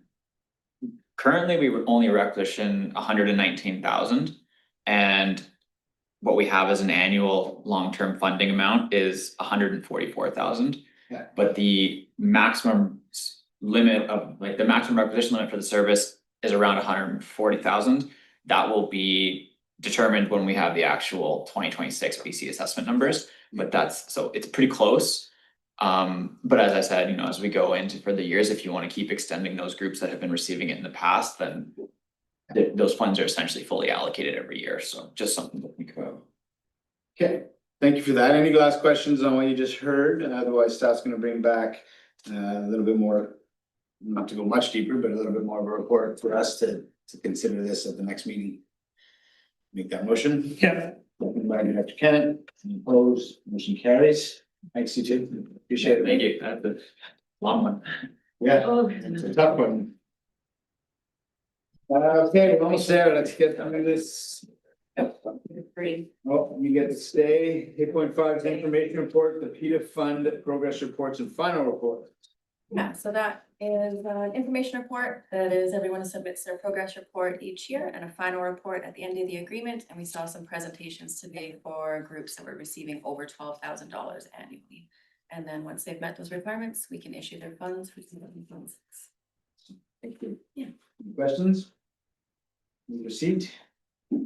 Max, second by Director Kennett, opposed, motion carries. Thanks, Monica. Thank you. All right, we're almost there. We have one more item, and that is regarding our 2026 meeting calendar. Hello. Hi, Raylene Rehill, Legislative Coordinator. This report brings your proposed 2026 meeting calendar for your consideration. The draft calendar includes 7 regular committee meetings, consistent with the previous calendar year, which is suggested in order to maintain meeting frequency and provide maximum flexibility to the committee just during the next year. As pre-scheduled meetings can support committee member availability, the ease of coordination, and if circumstances warrant, the committee always has the option to cancel a meeting in line with the procedure bylaw. So staff are available if you have any questions. Thank you very much. Any questions? Nope. It's good to everybody. Wonderful. Okay, and so we'd like to move the recommendation as presented. I'll move that. That calendar, moved by Director Mack, second by Director Kennett, any opposed? Motion carries. Thank you. Decision on late business, we have no late business. Director's notice of motion. Motion to adjourn. Director Kennett, second by Director Mack, any opposed? We're adjourned.